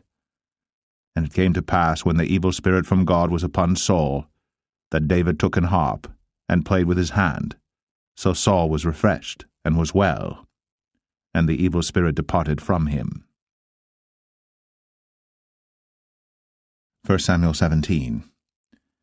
Now the Philistines gathered together their armies to battle, and were gathered together at Shochoh, which belongeth to Judah, and pitched between Shochoh and Azekah in Ephes-dammim. And Saul and the men of Israel were gathered together, and pitched by the valley of Elah, and set the battle in array against the Philistines. And the Philistines stood on a mountain on the one side, and Israel stood on a mountain on the other side, and there was a valley between them. And there went out a champion out of the camp of the Philistines, named Goliath of Gath, whose height was 6 cubits and a span. And he had an helmet of brass upon his head, and he was armed with a coat of mail, and the weight of the coat was 5,000 shekels of brass. And he had greaves of brass upon his legs, and a target of brass between his shoulders. And the staff of his spear was like a weaver's beam, and his spear's head weighed 600 shekels of iron, and one bearing a shield went before him. And he stood and cried unto the armies of Israel, and said unto them, Why are ye come out to set your battle in array? Am not I a Philistine, and ye servants to Saul? Choose you a man for you, and let him come down to me. If he be able to fight with me and to kill me, then will we be your servants. But if I prevail against him, and kill him, then shall ye be our servants, and serve us. And the Philistine said, I defy the armies of Israel this day. Give me a man, that we may fight together. When Saul and all Israel heard those words of the Philistine, they were dismayed, and greatly afraid. Now David was the son of that Ephrathite of Bethlehem, Judah, whose name was Jesse, and he had 8 sons. And the man went among men for an old man in the days of Saul. And the 3 eldest sons of Jesse went and followed Saul to the battle. And the names of his 3 sons that went to the battle were Eliab the firstborn, and next unto him Abinadab, and the third Shammah. And David was the youngest, and the 3 eldest followed Saul. But David went and returned from Saul to feed his father's sheep at Bethlehem. And the Philistine drew near morning and evening, and presented himself 40 days. And Jesse said unto David his son, Take now for thy brethren an ephah of this parched corn, and these 10 loaves, and run to the camp to thy brethren. And carry these 10 cheeses unto the captain of their 1,000, and look how thy brethren fare, and take their pledge. Now Saul and they, and all the men of Israel, were in the valley of Elah, fighting with the Philistines. And David rose up early in the morning, and left the sheep with a keeper, and took and went, as Jesse had commanded him. And he came to the trench, as the host was going forth to the fight, and shouted for the battle. For Israel and the Philistines had put the battle in array army against army. And David left his carriage in the hand of the keeper of the carriage, and ran into the army, and came and saluted his brethren. And as he talked with them, behold, there came up the champion, the Philistine of Gath, Goliath by name, out of the armies of the Philistines, and spake according to the same words, and David heard them. And all the men of Israel, when they saw the man, fled from him, and were sore afraid. And the men of Israel said, Have ye seen this man that is come up? Surely to defy Israel is he come up. And it shall be that the man who killeth him, the king will enrich him with great riches, and will give him his daughter, and make his father's house free in Israel. And David spake to the men that stood by him, saying, What shall be done to the man that killeth this Philistine, and taketh away the reproach from Israel? For who is this uncircumcised Philistine, that he should defy the armies of the living God? And the people answered him after this manner, saying, So shall it be done to the man that killeth him. And Eliab, his eldest brother, heard when he spake unto the men. And Eliab's anger was kindled against David, and he said, Why camest thou down hither? And with whom hast thou left those few sheep in the wilderness? I know thy pride, and the naughtiness of thine heart, for thou art come down that thou mightest see the battle. And David said, What have I now done? Is there not a cause? And he turned from him toward another, and spake after the same manner. And the people answered him again after the former manner. And when the words were heard which David spake, they rehearsed them before Saul. And he sent for him. And David said to Saul, Let no man's heart fail because of him. Thy servant will go and fight with this Philistine. And Saul said to David, Thou art not able to go against this Philistine to fight with him, for thou art but a youth, and he a man of war from his youth. And David said unto Saul, Thy servant kept his father's sheep, and there came a lion and a bear, and took a lamb out of the flock. And I went out after him, and smote him, and delivered it out of his mouth. And when he arose against me, I caught him by his beard, and smote him, and slew him. Thy servant slew both the lion and the bear, and this uncircumcised Philistine shall be as one of them, seeing he hath defied the armies of the living God. David said, moreover, The Lord that delivered me out of the paw of the lion, and out of the paw of the bear, he will deliver me out of the hand of this Philistine. And Saul said unto David, Go, and the Lord be with thee. And Saul armed David with his armor, and he put an helmet of brass upon his head. Also he armed him with a coat of mail. And David girded his sword upon his armor, and he essayed to go, for he had not proved it. And David said unto Saul, I cannot go with these, for I have not proved them. And David put them off him. And he took his staff in his hand, and chose him 5 smooth stones out of the brook, and put them in a shepherd's bag which he had, even in a scrip, and his sling was in his hand.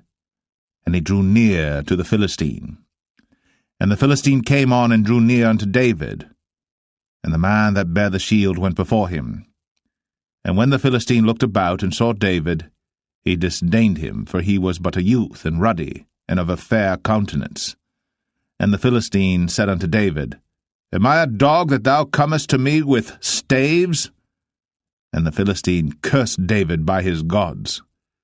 And the Philistine said to David, Come to me, and I will give thy flesh unto the fowls of the air, and to the beasts of the field. Then said David to the Philistine, Thou comest to me with a sword, and with a spear, and with a shield. But I come to thee in the name of the Lord of hosts, the God of the armies of Israel, whom thou hast defied. This day will the Lord deliver thee into mine hand, and I will smite thee, and take thine head from thee. And I will give the carcasses of the host of the Philistines this day unto the fowls of the air, and to the wild beasts of the earth, that all the earth may know that there is a God in Israel. And all this assembly shall know that the Lord saveth not with sword and spear, for the battle is the Lord's, and he will give you into our hands. And it came to pass, when the Philistine arose, and came and drew nigh to meet David, that David hasted, and ran toward the army to meet the Philistine. And David put his hand in his bag, and took thence a stone, and slang it, and smote the Philistine in his forehead, that the stone sunk into his forehead, and he fell upon his face to the earth. So David prevailed over the Philistine with a sling and with a stone, and smote the Philistine, and slew him. But there was no sword in the hand of David. Therefore David ran, and stood upon the Philistine, and took his sword, and drew it out of the sheath thereof, and slew him, and cut off his head therewith. And when the Philistines saw their champion was dead, they fled. And the men of Israel and of Judah arose, and shouted, and pursued the Philistines until thou come to the valley, and to the gates of Ekron. And the wounded of the Philistines fell down by the way to Sharaim, even unto Gath and unto Ekron. And the children of Israel returned from chasing after the Philistines, and they spoiled their tents. And David took the head of the Philistine, and brought it to Jerusalem, but he put his armor in his tent. And when Saul saw David go forth against the Philistines, he said unto Abner, the captain of the host, Abner, whose son is this youth? And Abner said, As thy soul liveth, O king, I cannot tell. And the king said, Inquire thou whose son the stripling is. And as David returned from the slaughter of the Philistine, Abner took him, and brought him before Saul with the head of the Philistine in his hand. And Saul said to him, Whose son art thou, thou young man? And David answered, I am the son of thy servant Jesse, the Bethlehemite. 1 Samuel 18. And it came to pass, when he had made an end of speaking unto Saul, that the soul of Jonathan was knit with the soul of David, and Jonathan loved him as his own soul. And Saul took him that day, and would let him go no more home to his father's house. Then Jonathan and David made a covenant, because he loved him as his own soul. And Jonathan stripped himself of the robe that was upon him, and gave it to David, and his garments, even to his sword, and to his bow, and to his girdle. And David went out whithersoever Saul sent him, and behaved himself wisely. And Saul set him over the men of war, and he was accepted in the sight of all the people, and also in the sight of Saul's servants. And it came to pass, as they came, when David was returned from the slaughter of the Philistine, that women came out of all cities of Israel, singing and dancing to meet King Saul, with tabrets, with joy, and with instruments of music. And the women answered one another as they played, and said, Saul hath slain his thousands, and David his 10,000s. And Saul was very wroth, and the saying displeased him, and he said, They have ascribed unto David 10,000s, and to me they have ascribed but thousands. And what can he have more but the kingdom? And Saul eyed David from that day and forward. And it came to pass on the morrow that the evil spirit from God came upon Saul, and he prophesied in the midst of the house. And David played with his hand, as at other times. And there was a javelin in Saul's hand. And Saul cast the javelin, for he said, I will smite David even to the wall with it. And David avoided out of his presence twice. And Saul was afraid of David, because the Lord was with him, and was departed from Saul. Therefore Saul removed him from him, and made him his captain over 1,000, and he went out and came in before the people. And David behaved himself wisely in all his ways, and the Lord was with him. Wherefore when Saul saw that he behaved himself very wisely, he was afraid of him. But all Israel and Judah loved David, because he went out and came in before them. And Saul said to David, Behold my elder daughter Merab, her will I give thee to wife. Only be thou valiant for me, and fight the Lord's battles. For Saul said, Let not mine hand be upon him, but let the hand of the Philistines be upon him. And David said unto Saul, Who am I, and what is my life, or my father's family in Israel, that I should be son-in-law to the king? But it came to pass at the time when Merab, Saul's daughter, should have been given to David, that she was given unto Adriel, the Maholathite, to wife. And Michal, Saul's daughter, loved David. And they told Saul, and the thing pleased him. And Saul said, I will give him her, that she may be a snare to him, and that the hand of the Philistines may be against him. Wherefore Saul said to David, Thou shalt this day be my son-in-law in the one of the twain. And Saul commanded his servants, saying, Commune with David secretly, and say, Behold, the king hath delight in thee, and all his servants love thee. Now therefore be the king's son-in-law. And Saul's servants spake those words in the ears of David. And David said, Seemeth it to you a light thing to be a king's son-in-law, seeing that I am a poor man, and lightly esteemed? And the servants of Saul told him, saying, On this manner spake David.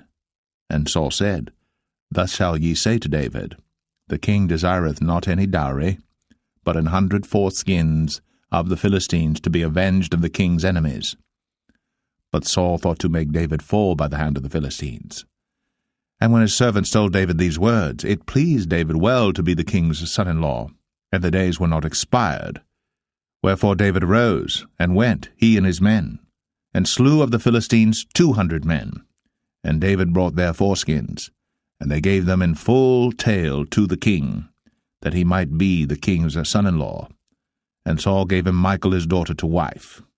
And Saul saw and knew that the Lord was with David, and that Michal, Saul's daughter, loved him. And Saul was yet the more afraid of David, and Saul became David's enemy continually.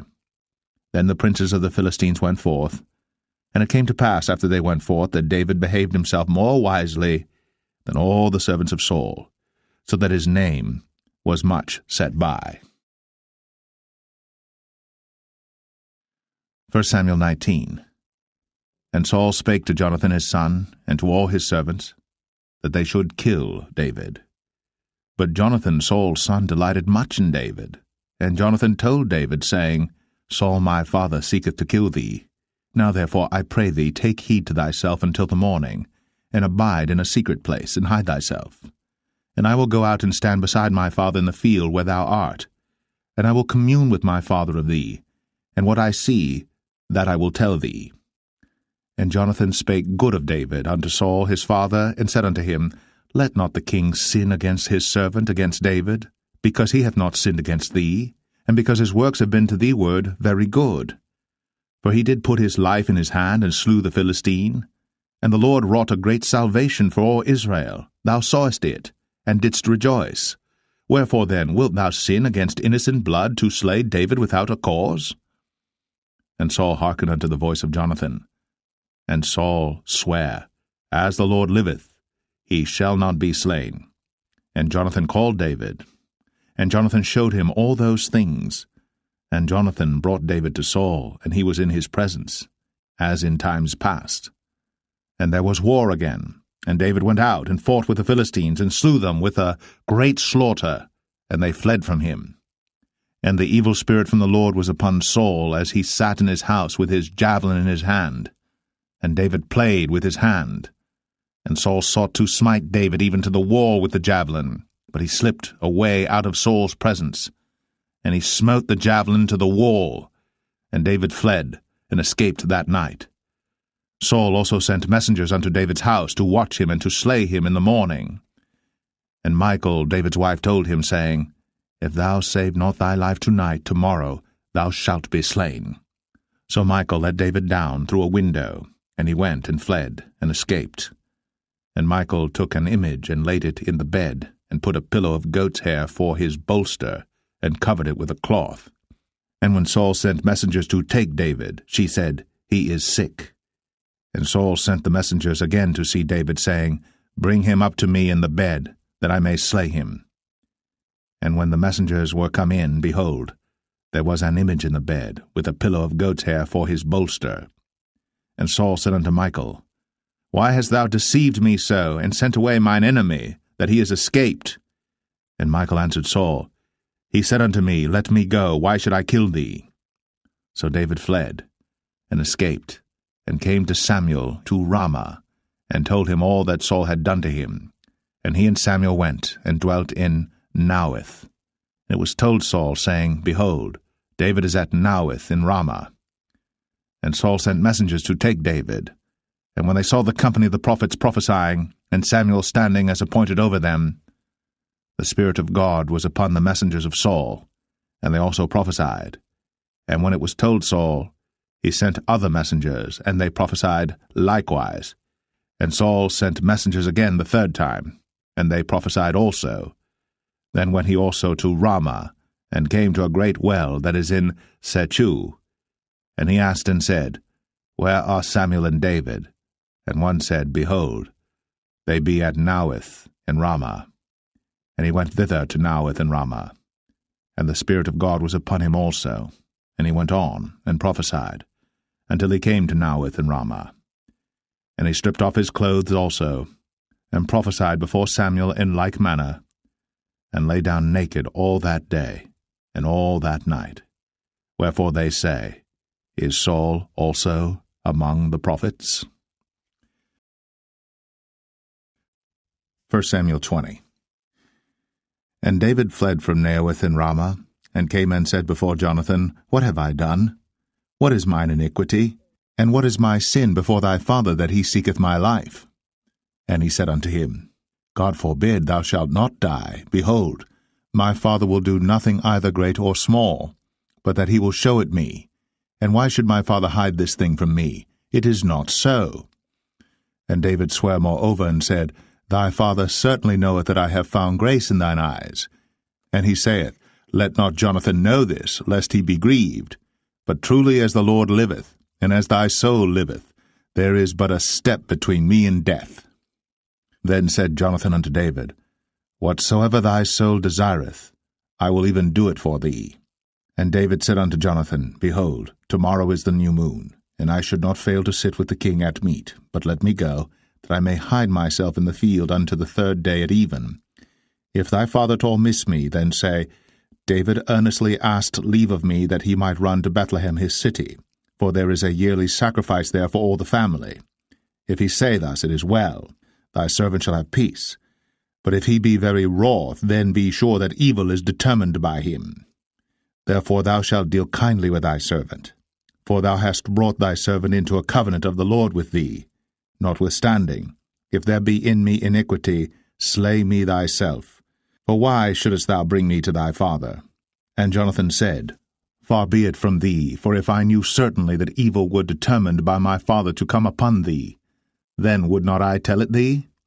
Then said David to Jonathan, Who shall tell me? Or what if thy father answer thee roughly? And Jonathan said unto David, Come, and let us go out into the field. And they went out, both of them, into the field. And Jonathan said unto David, O Lord God of Israel, when I have sounded my father about tomorrow any time, or the third day, and behold, if there be good toward David, and I then send not unto thee, and show it thee, the Lord do so, and much more to Jonathan.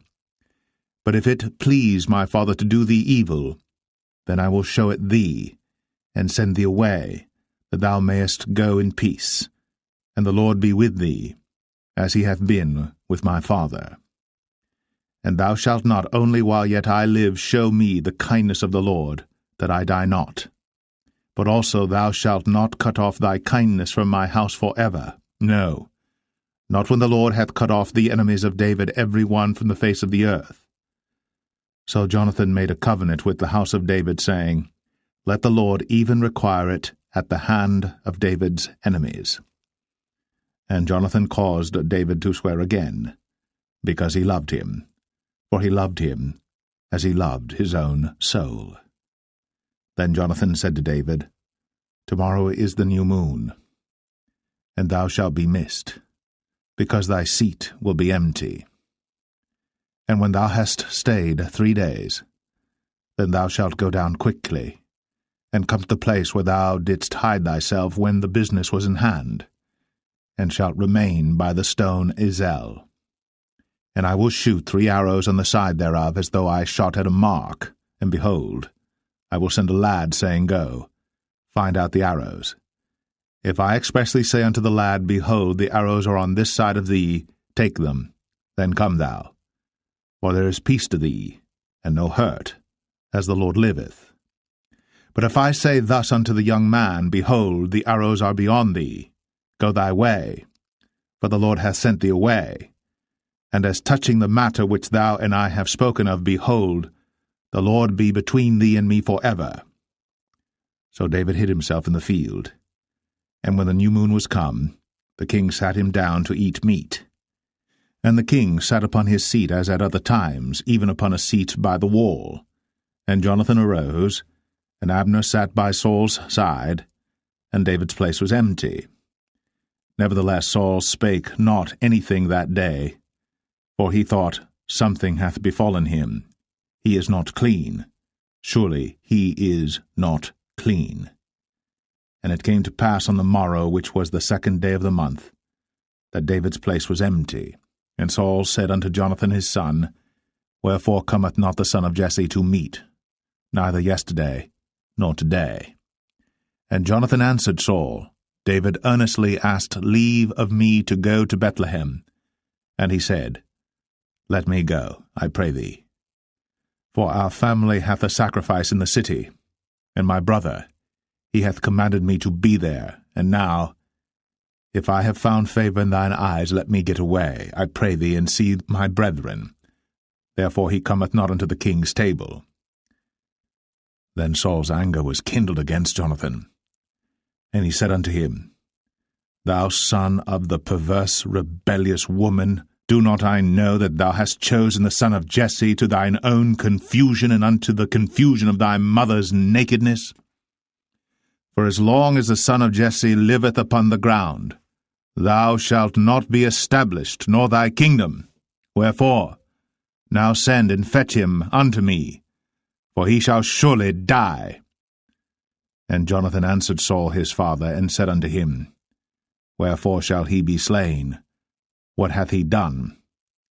And Saul cast a javelin at him to smite him, whereby Jonathan knew that it was determined of his father to slay David. So Jonathan arose from the table in fierce anger, and did eat no meat the 2nd day of the month, for he was grieved for David, because his father had done him shame. And it came to pass in the morning that Jonathan went out into the field at the time appointed with David, and a little lad with him.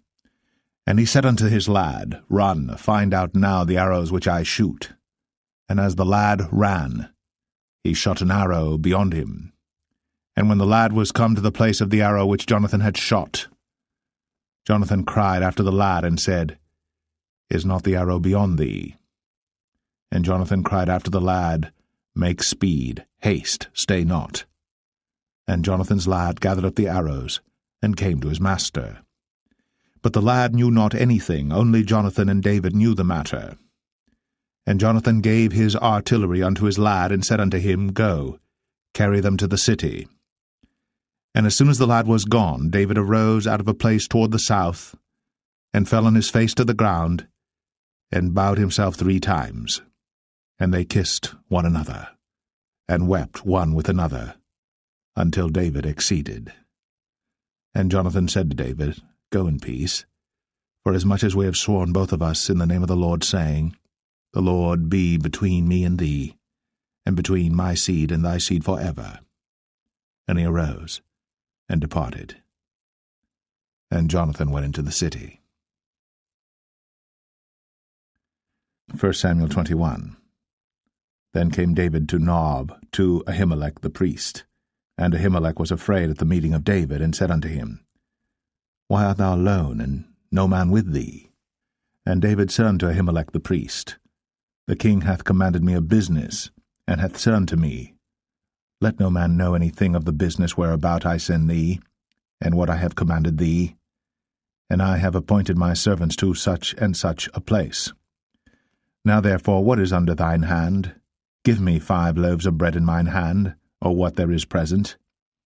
And the priest answered David, and said, There is no common bread under mine hand, but there is hallowed bread, if the young men have kept themselves at least from women.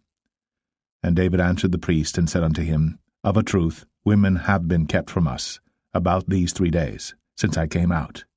And the vessels of the young men are holy, and the bread is in a manner common, yea, though it was sanctified this day in the vessel.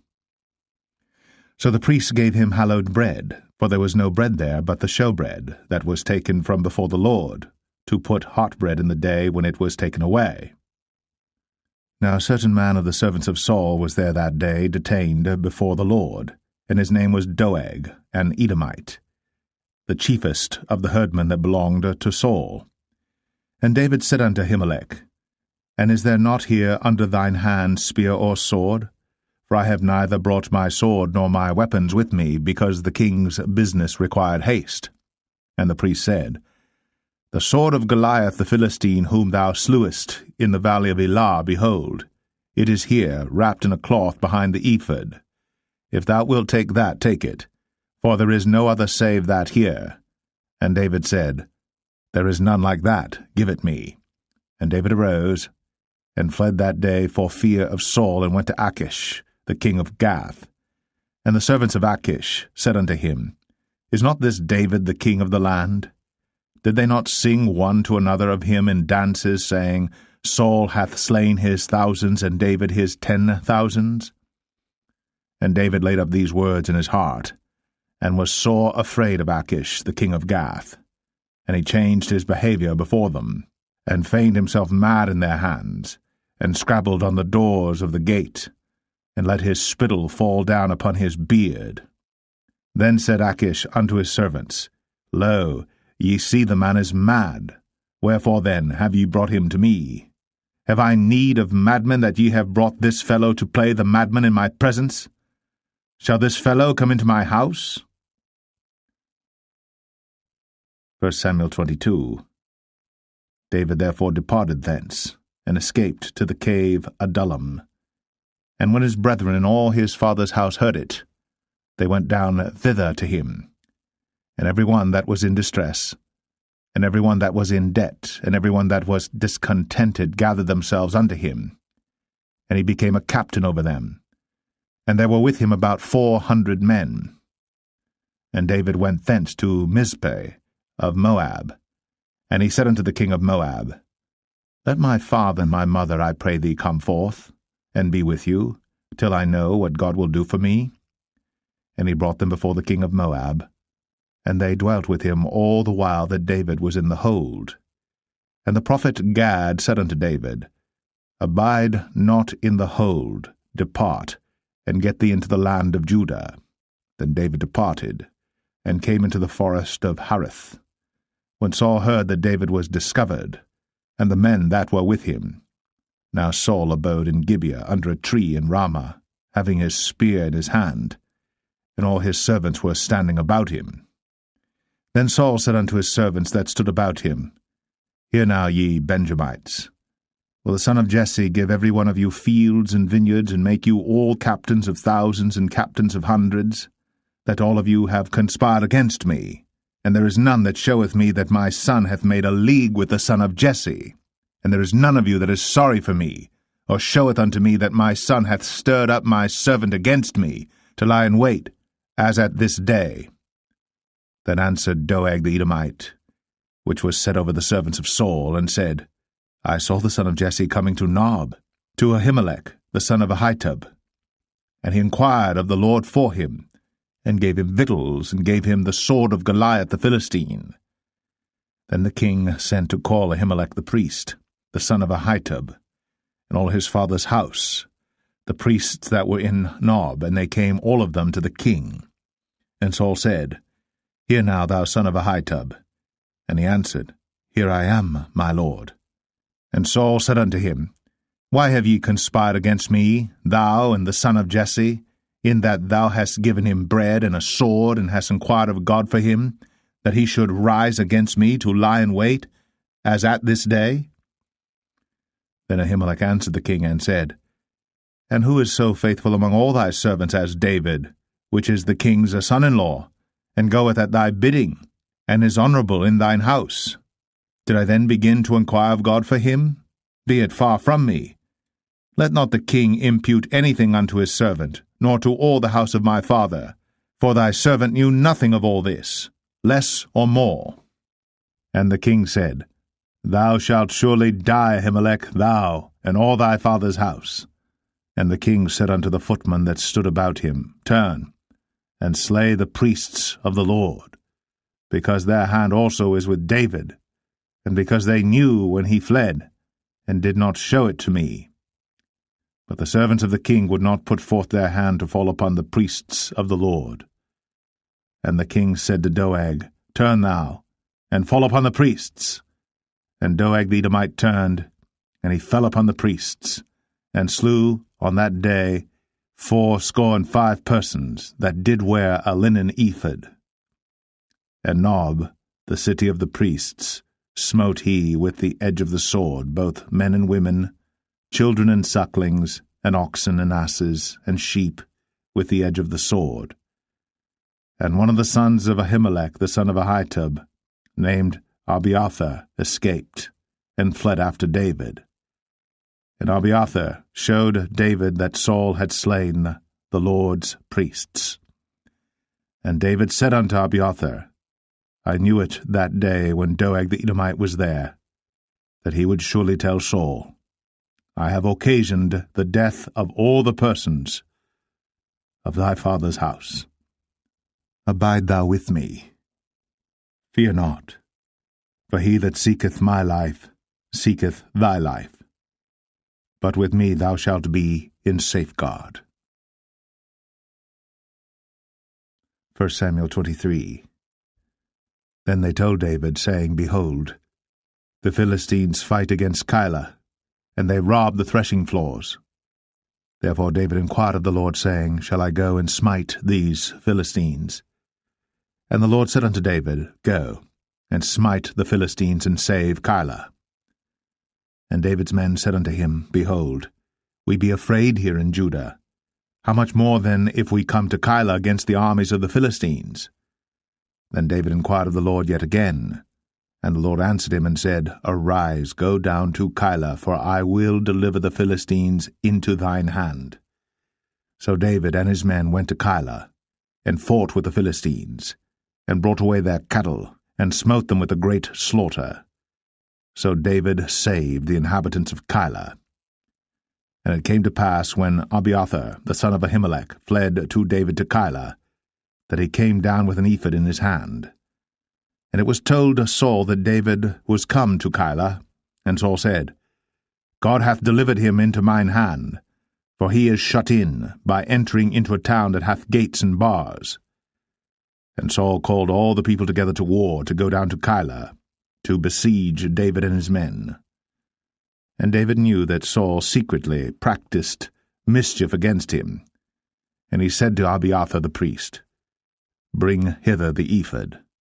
Then said David, O Lord God of Israel, Thy servant hath certainly heard that Saul seeketh to come to Keilah, to destroy the city for my sake. Will the men of Keilah deliver me up into his hand? Will Saul come down as thy servant hath heard? O Lord God of Israel, I beseech thee, tell thy servant. And the Lord said, He will come down.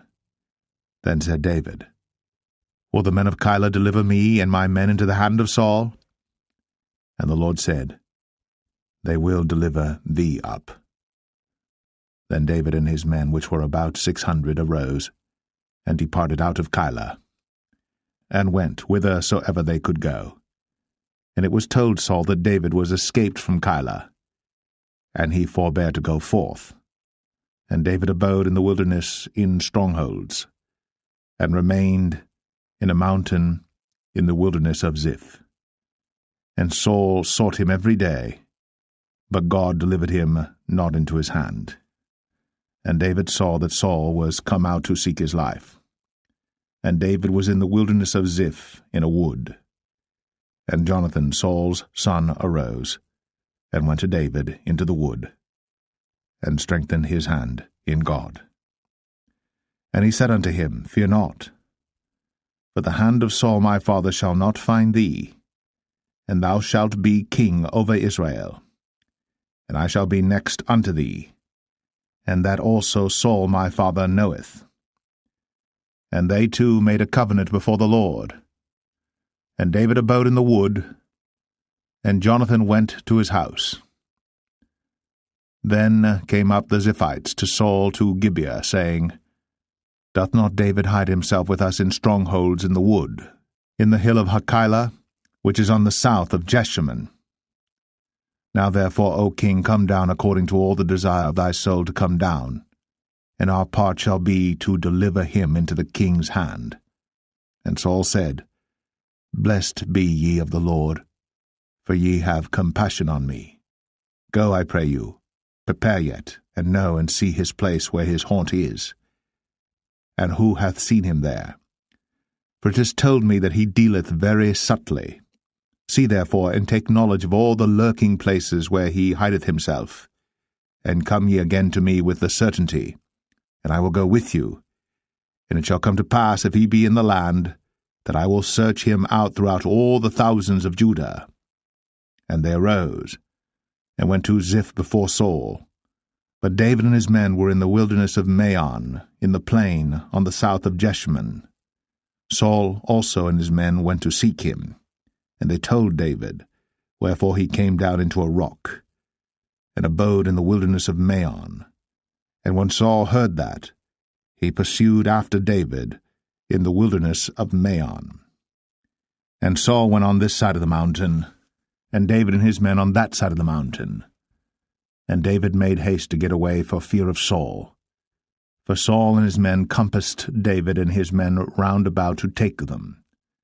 But there came a messenger unto Saul, saying, Haste thee, and come, for the Philistines have invaded the land. Wherefore Saul returned from pursuing after David, and went against the Philistines. Therefore they called that place Selah Hammalekoth. And David went up from thence, and dwelt in strongholds at En-gedi. 1 Samuel 24. And it came to pass, when Saul was returned from following the Philistines, that it was told him, saying, Behold, David is in the wilderness of En-gedi. Then Saul took 3,000 chosen men out of all Israel, and went to seek David and his men upon the rocks of the wild goats. And he came to the sheepcotes by the way, where was a cave, and Saul went in to cover his feet, and David and his men remained in the sides of the cave. And the men of David said unto him, Behold the day of which the Lord said unto thee, Behold, I will deliver thine enemy into thine hand, that thou mayest do to him as it shall seem good unto thee. Then David arose, and cut off the skirt of Saul's robe privily. And it came to pass afterward that David's heart smote him, because he had cut off Saul's skirt. And he said unto his men, The Lord forbid that I should do this thing unto my master, the Lord's anointed, to stretch forth mine hand against him, seeing he is the anointed of the Lord. So David stayed his servants with these words, and suffered them not to rise against Saul. But Saul rose up out of the cave, and went on his way. David also rose afterward, and went out of the cave, and cried after Saul, saying, My lord the king. And when Saul looked behind him, David stooped with his face to the earth, and bowed himself. And David said to Saul, Wherefore hearest thou men's words, saying, Behold, David seeketh thy hurt? Behold, this day thine eyes have seen how that the Lord had delivered thee today into mine hand in the cave, and some bade me kill thee. But mine eye spared thee, and I said, I will not put forth mine hand against my Lord, for he is the Lord's anointed. Moreover, my father, see the skirt of thy robe in my hand. For in that I cut off the skirt of thy robe, and killed thee not.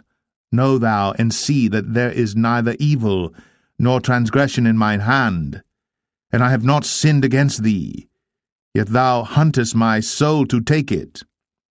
The Lord judge between me and thee, and the Lord avenge me of thee, but mine hand shall not be upon thee. As saith the proverb of the ancients, Wickedness proceedeth from the wicked, but mine hand shall not be upon thee. After whom is the king of Israel come out? After whom dost thou pursue? After a dead dog, after a flea?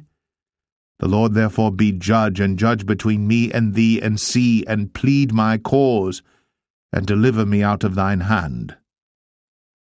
And it came to pass, when David had made an end of speaking these words unto Saul, that Saul said, Is this thy voice, my son David? And Saul lifted up his voice, and wept. And he said to David, Thou art more righteous than I, for thou hast rewarded me good, whereas I have rewarded thee evil. And thou hast shown this day how that thou hast dealt well with me, forasmuch as when the Lord had delivered me into thine hand, thou killedst me not. For if a man find his enemy, will he let him go well away? Wherefore the Lord reward thee good for that thou hast done unto me this day. And now behold, I know well that thou shalt surely be king, and that the kingdom of Israel shall be established in thine hand. Swear now therefore unto me by the Lord, that thou wilt not cut off my seed after me, and that thou wilt not destroy my name out of my father's house. And David sware unto Saul. And Saul went home, but David and his men gat them up unto the hold. 1 Samuel 25. And Samuel died, and all the Israelites were gathered together, and lamented him, and buried him in his house at Ramah. And David arose, and went down to the wilderness of Paran. And there was a man in Maon, whose possessions were in Carmel. And the man was very great, and he had 3,000 sheep and 1,000 goats, and he was shearing his sheep in Carmel. Now the name of the man was Nabal, and the name of his wife Abigail. And she was a woman of good understanding, and of a beautiful countenance. But the man was churlish, and evil in his doings, and he was of the house of Caleb. And David heard in the wilderness that Nabal did shear his sheep. And David sent out 10 young men, and David said unto the young men, Get you up to Carmel, and go to Nabal, and greet him in my name. And thus shall ye say to him that liveth in prosperity, Peace be both to thee, and peace be to thine house, and peace be unto all that thou hast. And now I have heard that thou hast shearers. Now thy shepherds which were with us, we hurt them not, neither was there aught missing unto them all the while they were in Carmel. Ask thy young men, and they will show thee. Wherefore let the young men find favour in thine eyes. For we come in a good day. Give, I pray thee, whatsoever cometh to thine hand unto thy servants, and to thy son David. And when David's young men came, they spake to Nabal according to all those words in the name of David, and ceased. And Nabal answered David's servants, and said, Who is David? And who is the son of Jesse? There be many servants nowadays that break away every man from his master. Shall I then take my bread and my water and my flesh that I have killed for my shearers, and give it unto men whom I know not whence they be? So David's young men turned their way, and went again, and came and told him all those sayings. And David said unto his men, Gird ye on every man his sword. And they girded on every man his sword. And David also girded on his sword. And there went up after David about 400 men, and 200 abode by the stuff. But one of the young men told Abigail, Nabal's wife, saying, Behold, David sent messengers out of the wilderness to salute our master, and he railed on them. But the men were very good unto us, and we were not hurt, neither missed we any thing as long as we were conversant with them when we were in the fields. They were a wall unto us both by night and day. All the while we were with them keeping the sheep. Now therefore know and consider what thou wilt do, for evil is determined against our master, and against all his household. For he is such a son of Belial, that a man cannot speak to him. Then Abigail made haste, and took 200 loaves and 2 bottles of wine, and 5 sheep ready dressed, and 5 measures of parched corn, and 100 clusters of raisins, and 200 cakes of figs, and laid them on asses. And she said unto her servants, Go on before me, behold, I come after you. But she told not her husband Nabal. And it was so, as she rode on the ass, that she came down by the covert of the hill, and behold, David and his men came down against her, and she met them. Now David had said, Surely in vain have I kept all that this fellow hath in the wilderness, so that nothing was missed of all that pertained unto him. And he hath requited me evil for good. So, and more also do God unto the enemies of David, if I leave of all that pertain to him by the morning light any that pisseth against the wall. And when Abigail saw David, she hasted, and lighted off the ass, and fell before David on her face, and bowed herself to the ground, and fell at his feet, and said, Upon me, my lord, upon me let this iniquity be, and let thine handmaid, I pray thee, speak in thine audience, and hear the words of thine handmaid. Let not, my lord, I pray thee, regard this man of Belial, even Nabal. For as his name is, so is he. Nabal is his name, and folly is with him. But I, thine handmaid, saw not the young men of my lord, whom thou didst send. Now therefore, my lord, as the Lord liveth, and as thy soul liveth, seeing the Lord hath withholden thee from coming to shed blood, and from avenging thyself with thine own hand, now let thine enemies, and they that seek evil to my lord, be as Nabal. And now this blessing which thine handmaid hath brought unto my lord, let it even be given unto the young men that follow my lord. I pray thee, forgive the trespass of thine handmaid, for the Lord will certainly make my lord a sure house, because my lord fighteth the battles of the Lord, and evil hath not been found in thee all thy days. Yet a man is risen to pursue thee, and to seek thy soul. But the soul of my lord shall be bound in the bundle of life with the Lord thy God, and the souls of thine enemies, them shall he sling out, as out of the middle of a sling. And it shall come to pass, when the Lord shall have done to my lord according to all the good that he hath spoken concerning thee, and shall have appointed thee ruler over Israel, that this shall be no grief unto thee, nor offense of heart unto my lord, either that thou hast shed blood causeless, or that my lord hath avenged himself. But when the Lord shall have dealt well with my lord, then remember thine handmaid. And David said to Abigail, Blessed be the Lord God of Israel, which sent thee this day to meet me. And blessed be thy advice, and blessed be thou, which hast kept me this day from coming to shed blood, and from avenging myself with mine own hand. For in very deed, as the Lord God of Israel liveth, which hath kept me back from hurting thee, except thou hadst hasted and come to meet me, surely there had not been left unto Nabal by the morning light any that pisseth against the wall. So David received of her hand that which she had brought him, and said unto her, Go up in peace to thine house. See, I have hearkened to thy voice, and have accepted thy person. And Abigail came to Nabal, and behold, he held a feast in his house, like the feast of a king.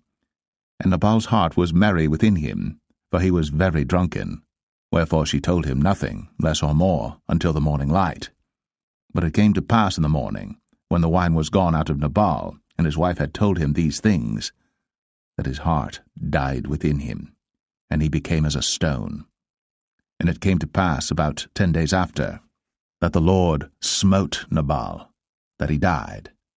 And when David heard that Nabal was dead, he said, Blessed be the Lord, that hath pleaded the cause of my reproach from the hand of Nabal, and hath kept his servant from evil. For the Lord hath returned the wickedness of Nabal upon his own head. And David sent and communed with Abigail, to take her to him to wife. And when the servants of David were come to Abigail to Carmel, they spake unto her, saying, David sent us unto thee, to take thee to him to wife. And she arose, and bowed herself on her face to the earth, and said, Behold, let thine handmaid be a servant to wash the feet of the servants of my lord. And Abigail hasted, and arose, and rode upon an ass, with 5 damsels of hers that went after her. And she went after the messengers of David, and became his wife. David also took Ahinoam of Jezreel, and they were also both of them his wives. But Saul had given Michal his daughter, David's wife, to Phalti, the son of Laish, which was of Galim. 1 Samuel 26.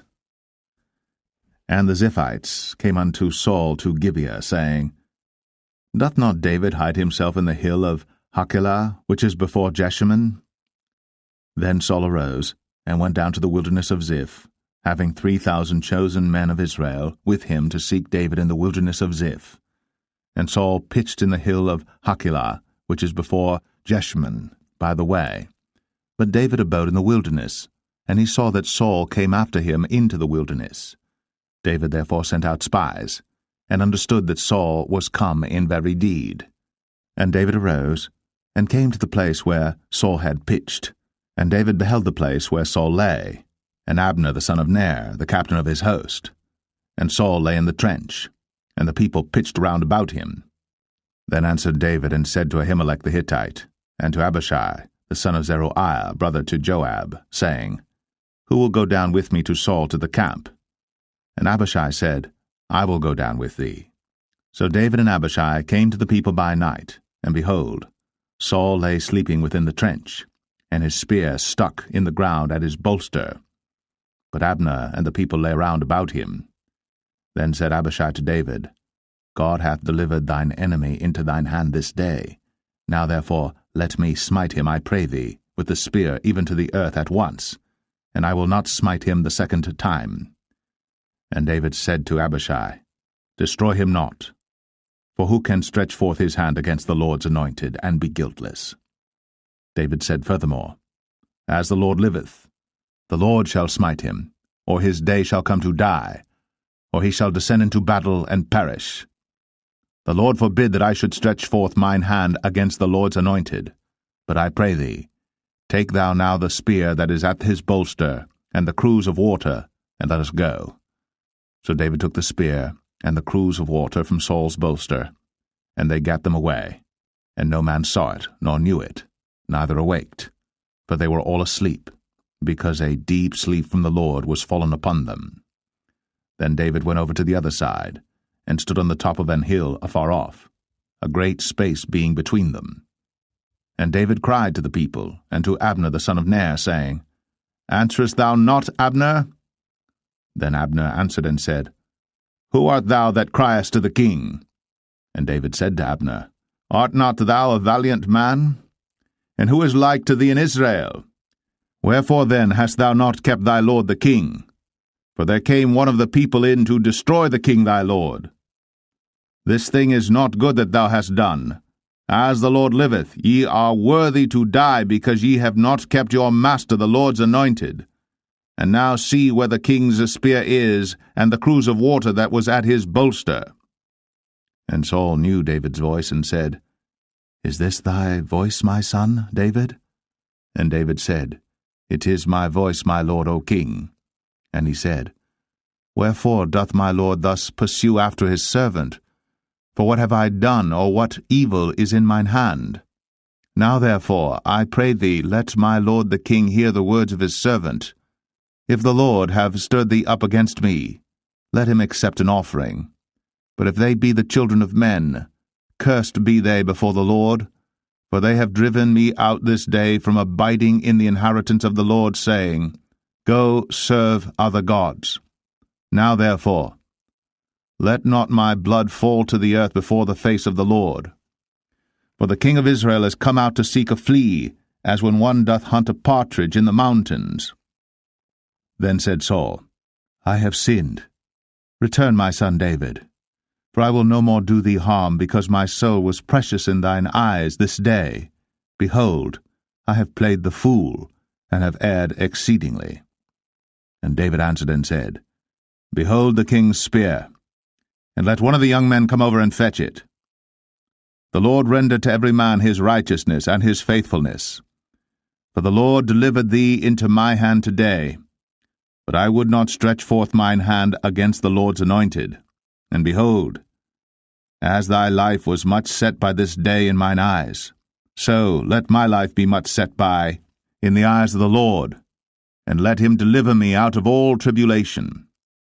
Then Saul said to David, Blessed be thou, my son David. Thou shalt both do great things, and also shalt still prevail.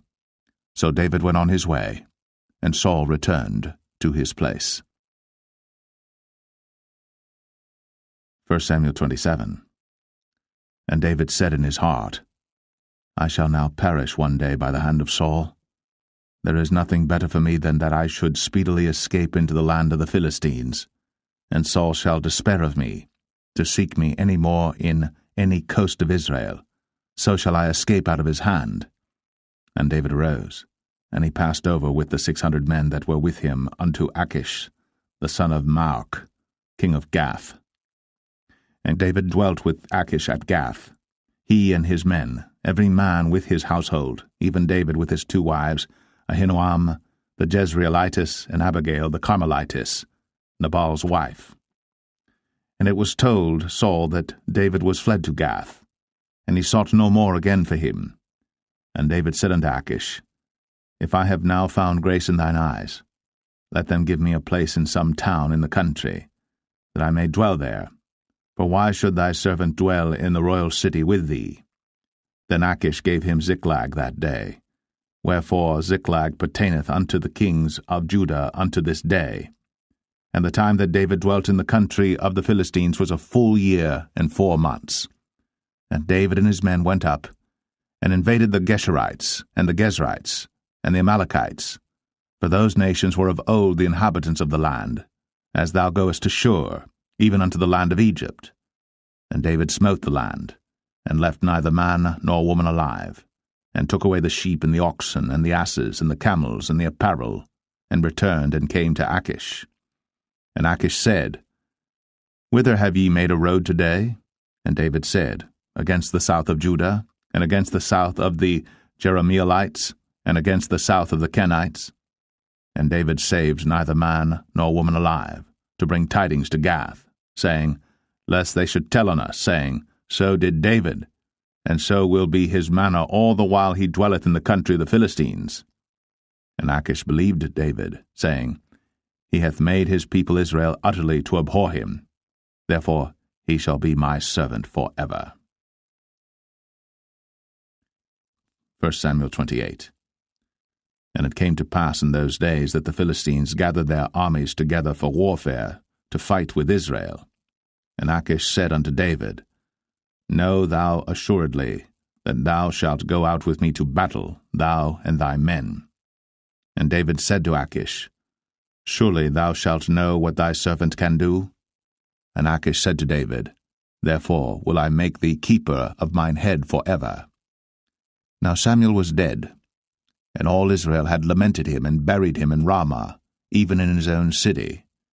And Saul had put away those that had familiar spirits, and the wizards out of the land. And the Philistines gathered themselves together, and came and pitched in Shunem. And Saul gathered all Israel together, and they pitched in Gilboa.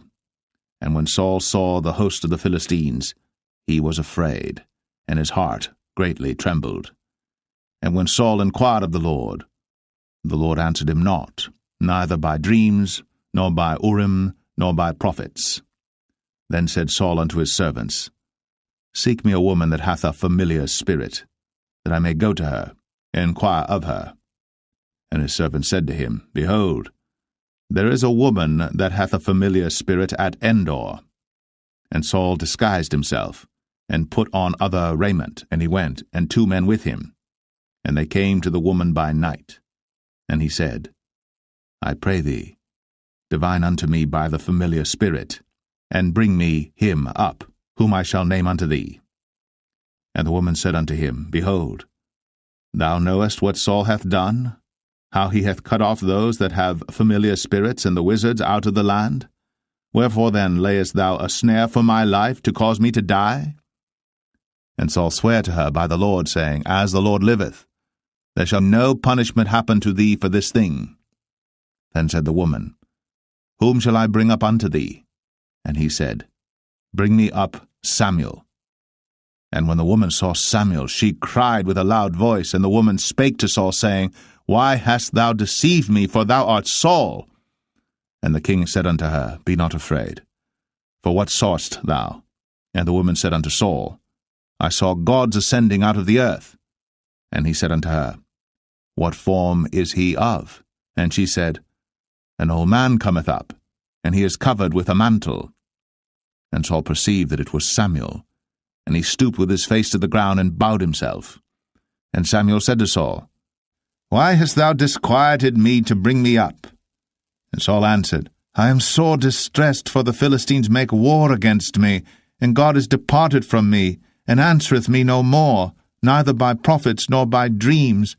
Therefore I have called thee, that thou mayest make known unto me what I shall do.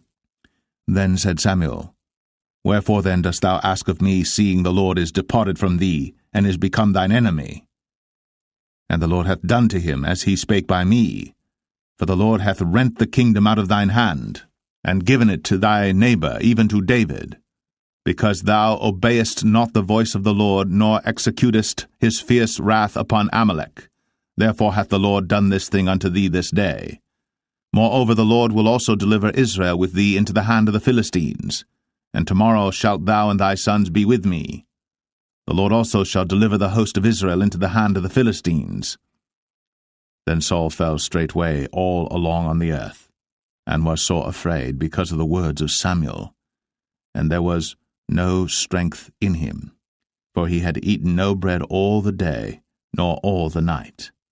And the woman came unto Saul, and saw that he was sore troubled, and said unto him, Behold, thine handmaid hath obeyed thy voice, and I have put my life in my hand, and have hearkened unto thy words which thou spakest unto me. Now therefore, I pray thee, hearken thou also unto the voice of thine handmaid, and let me set a morsel of bread before thee, and eat, that thou mayest have strength, when thou goest on thy way. But he refused, and said, I will not eat. But his servants, together with the woman, compelled him, and he hearkened unto their voice. So he arose from the earth, and sat upon the bed. And the woman had a fat calf in the house, and she hasted and killed it, and took flour and kneaded it, and did bake unleavened bread thereof. And she brought it before Saul, and before his servants, and they did eat. Then they rose up, and went away that night. 1 Samuel 29. Now the Philistines gathered together all their armies to Aphek, and the Israelites pitched by a fountain which is in Jezreel. And the lords of the Philistines passed on by hundreds and by thousands, but David and his men passed on in the rearward with Achish. Then said the princes of the Philistines, What do these Hebrews here? And Achish said unto the princes of the Philistines, Is not this David the servant of Saul the king of Israel, which hath been with me these days, or these years? And I have found no fault in him since he fell unto me unto this day. And the princes of the Philistines were wroth with him. And the princes of the Philistines said unto him, Make this fellow return, that he may go again to his place which thou hast appointed him, and let him not go down with us to battle, lest in the battle he be an adversary to us. For wherewith should he reconcile himself unto his master? Should it not be with the heads of these men? Is not this David, of whom they sang one to another in dances, saying, Saul slew his thousands, and David his 10,000s? Then Achish called David and said unto him, Surely as the Lord liveth, thou hast been upright, and thy going out and thy coming in with me in the host is good in my sight. For I have not found evil in thee since the day of thy coming unto me unto this day. Nevertheless the Lord's favour thee not. Wherefore now return and go in peace, that thou displease not the lords of the Philistines. And David said unto Achish, But what have I done? And what hast thou found in thy servant so long as I have been with thee unto this day, that I may not go fight against the enemies of my lord the king? And Achish answered and said to David, I know that thou art good in my sight, as an angel of God. Notwithstanding the princes of the Philistines have said, He shall not go up with us to the battle. Wherefore now rise up early in the morning with thy master's servants that are come with thee, and as soon as ye be up early in the morning and have light, depart. So David and his men rose up early to depart in the morning, to return into the land of the Philistines. And the Philistines went up to Jezreel. 1 Samuel 30.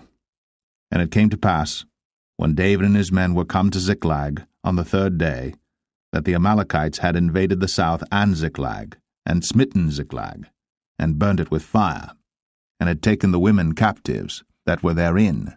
They slew not any, either great or small, but carried them away, and went on their way. So David and his men came to the city, and behold, it was burned with fire, and their wives and their sons and their daughters were taken captives. Then David and the people that were with him lifted up their voice and wept until they had no more power to weep. And David's 2 wives were taken captives, Ahinoam the Jezreelitess, and Abigail the wife of Nabal the Carmelite. And David was greatly distressed, for the people spake of stoning him, because the soul of all the people was grieved, every man for his sons and for his daughters. But David encouraged himself in the Lord his God. And David said to Abiathar the priest, Ahimelech's son, I pray thee, bring me hither the ephod. And Abiathar brought thither the ephod to David. And David inquired at the Lord, saying, Shall I pursue after this troop? Shall I overtake them? And he answered him, Pursue, for thou shalt surely overtake them, and without fail recover all. So David went, he and the 600 men that were with him, and came to the brook Besor, where those that were left behind stayed. But David pursued, he and 400 men, for 200 abode behind, which were so faint that they could not go over the brook Besor. And they found an Egyptian in the field, and brought him to David, and gave him bread, and he did eat, and they made him drink water. And they gave him a piece of a cake of figs, and 2 clusters of raisins. And when he had eaten, his spirit came again to him, for he had eaten no bread, nor drunk any water 3 days and 3 nights.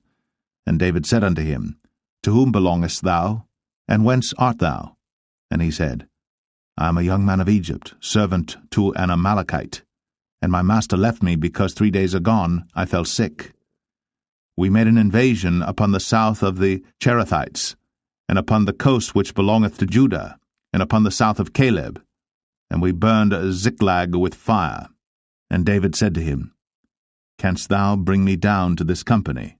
And he said, Swear unto me by God, that thou wilt neither kill me, nor deliver me into the hands of my master, and I will bring thee down to this company. And when he had brought him down, behold, they were spread abroad upon all the earth, eating and drinking and dancing, because of all the great spoil that they had taken out of the land of the Philistines, and out of the land of Judah. And David smote them from the twilight even unto the evening of the next day. And there escaped not a man of them, save 400 young men which rode upon camels and fled. And David recovered all that the Amalekites had carried away. And David rescued his 2 wives. And there was nothing lacking to them, neither small nor great, neither sons nor daughters, neither spoil nor anything that they had taken to them. David recovered all. And David took all the flocks and the herds, which they drave before those other cattle, and said, This is David's spoil. And David came to the 200 men, which were so faint that they could not follow David, whom they had made also to abide at the brook Besor. And they went forth to meet David, and to meet the people that were with him. And when David came near to the people, he saluted them.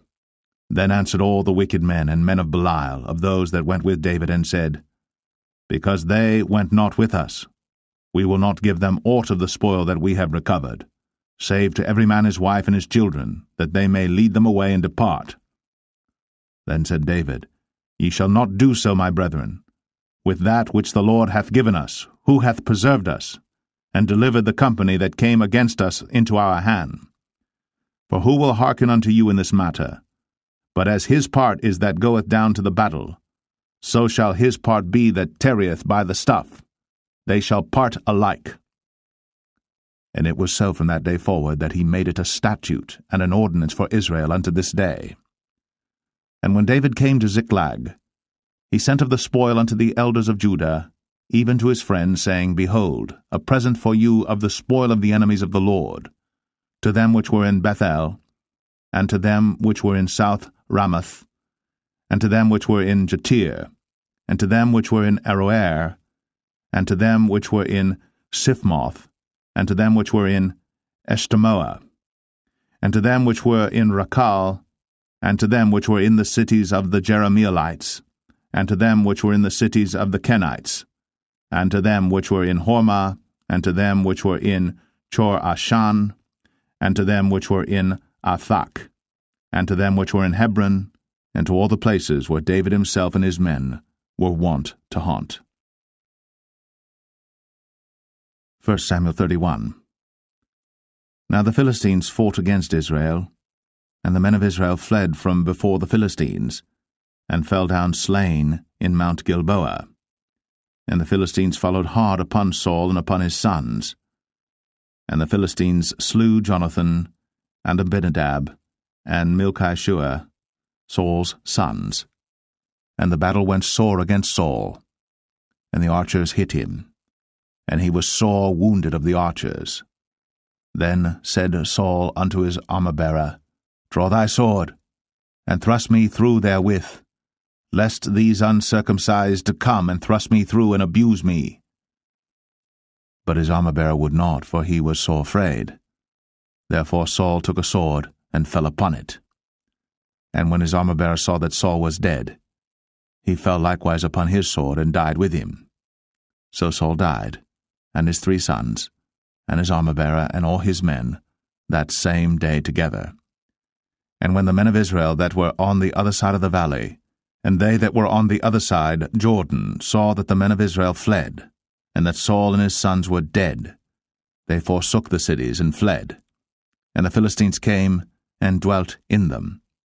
And it came to pass on the morrow, when the Philistines came to strip the slain, that they found Saul and his 3 sons fallen in Mount Gilboa. And they cut off his head, and stripped off his armor, and sent into the land of the Philistines round about to publish it in the house of their idols, and among the people. And they put his armor in the house of Ashtoreth, and they fastened his body to the wall of Bethshan.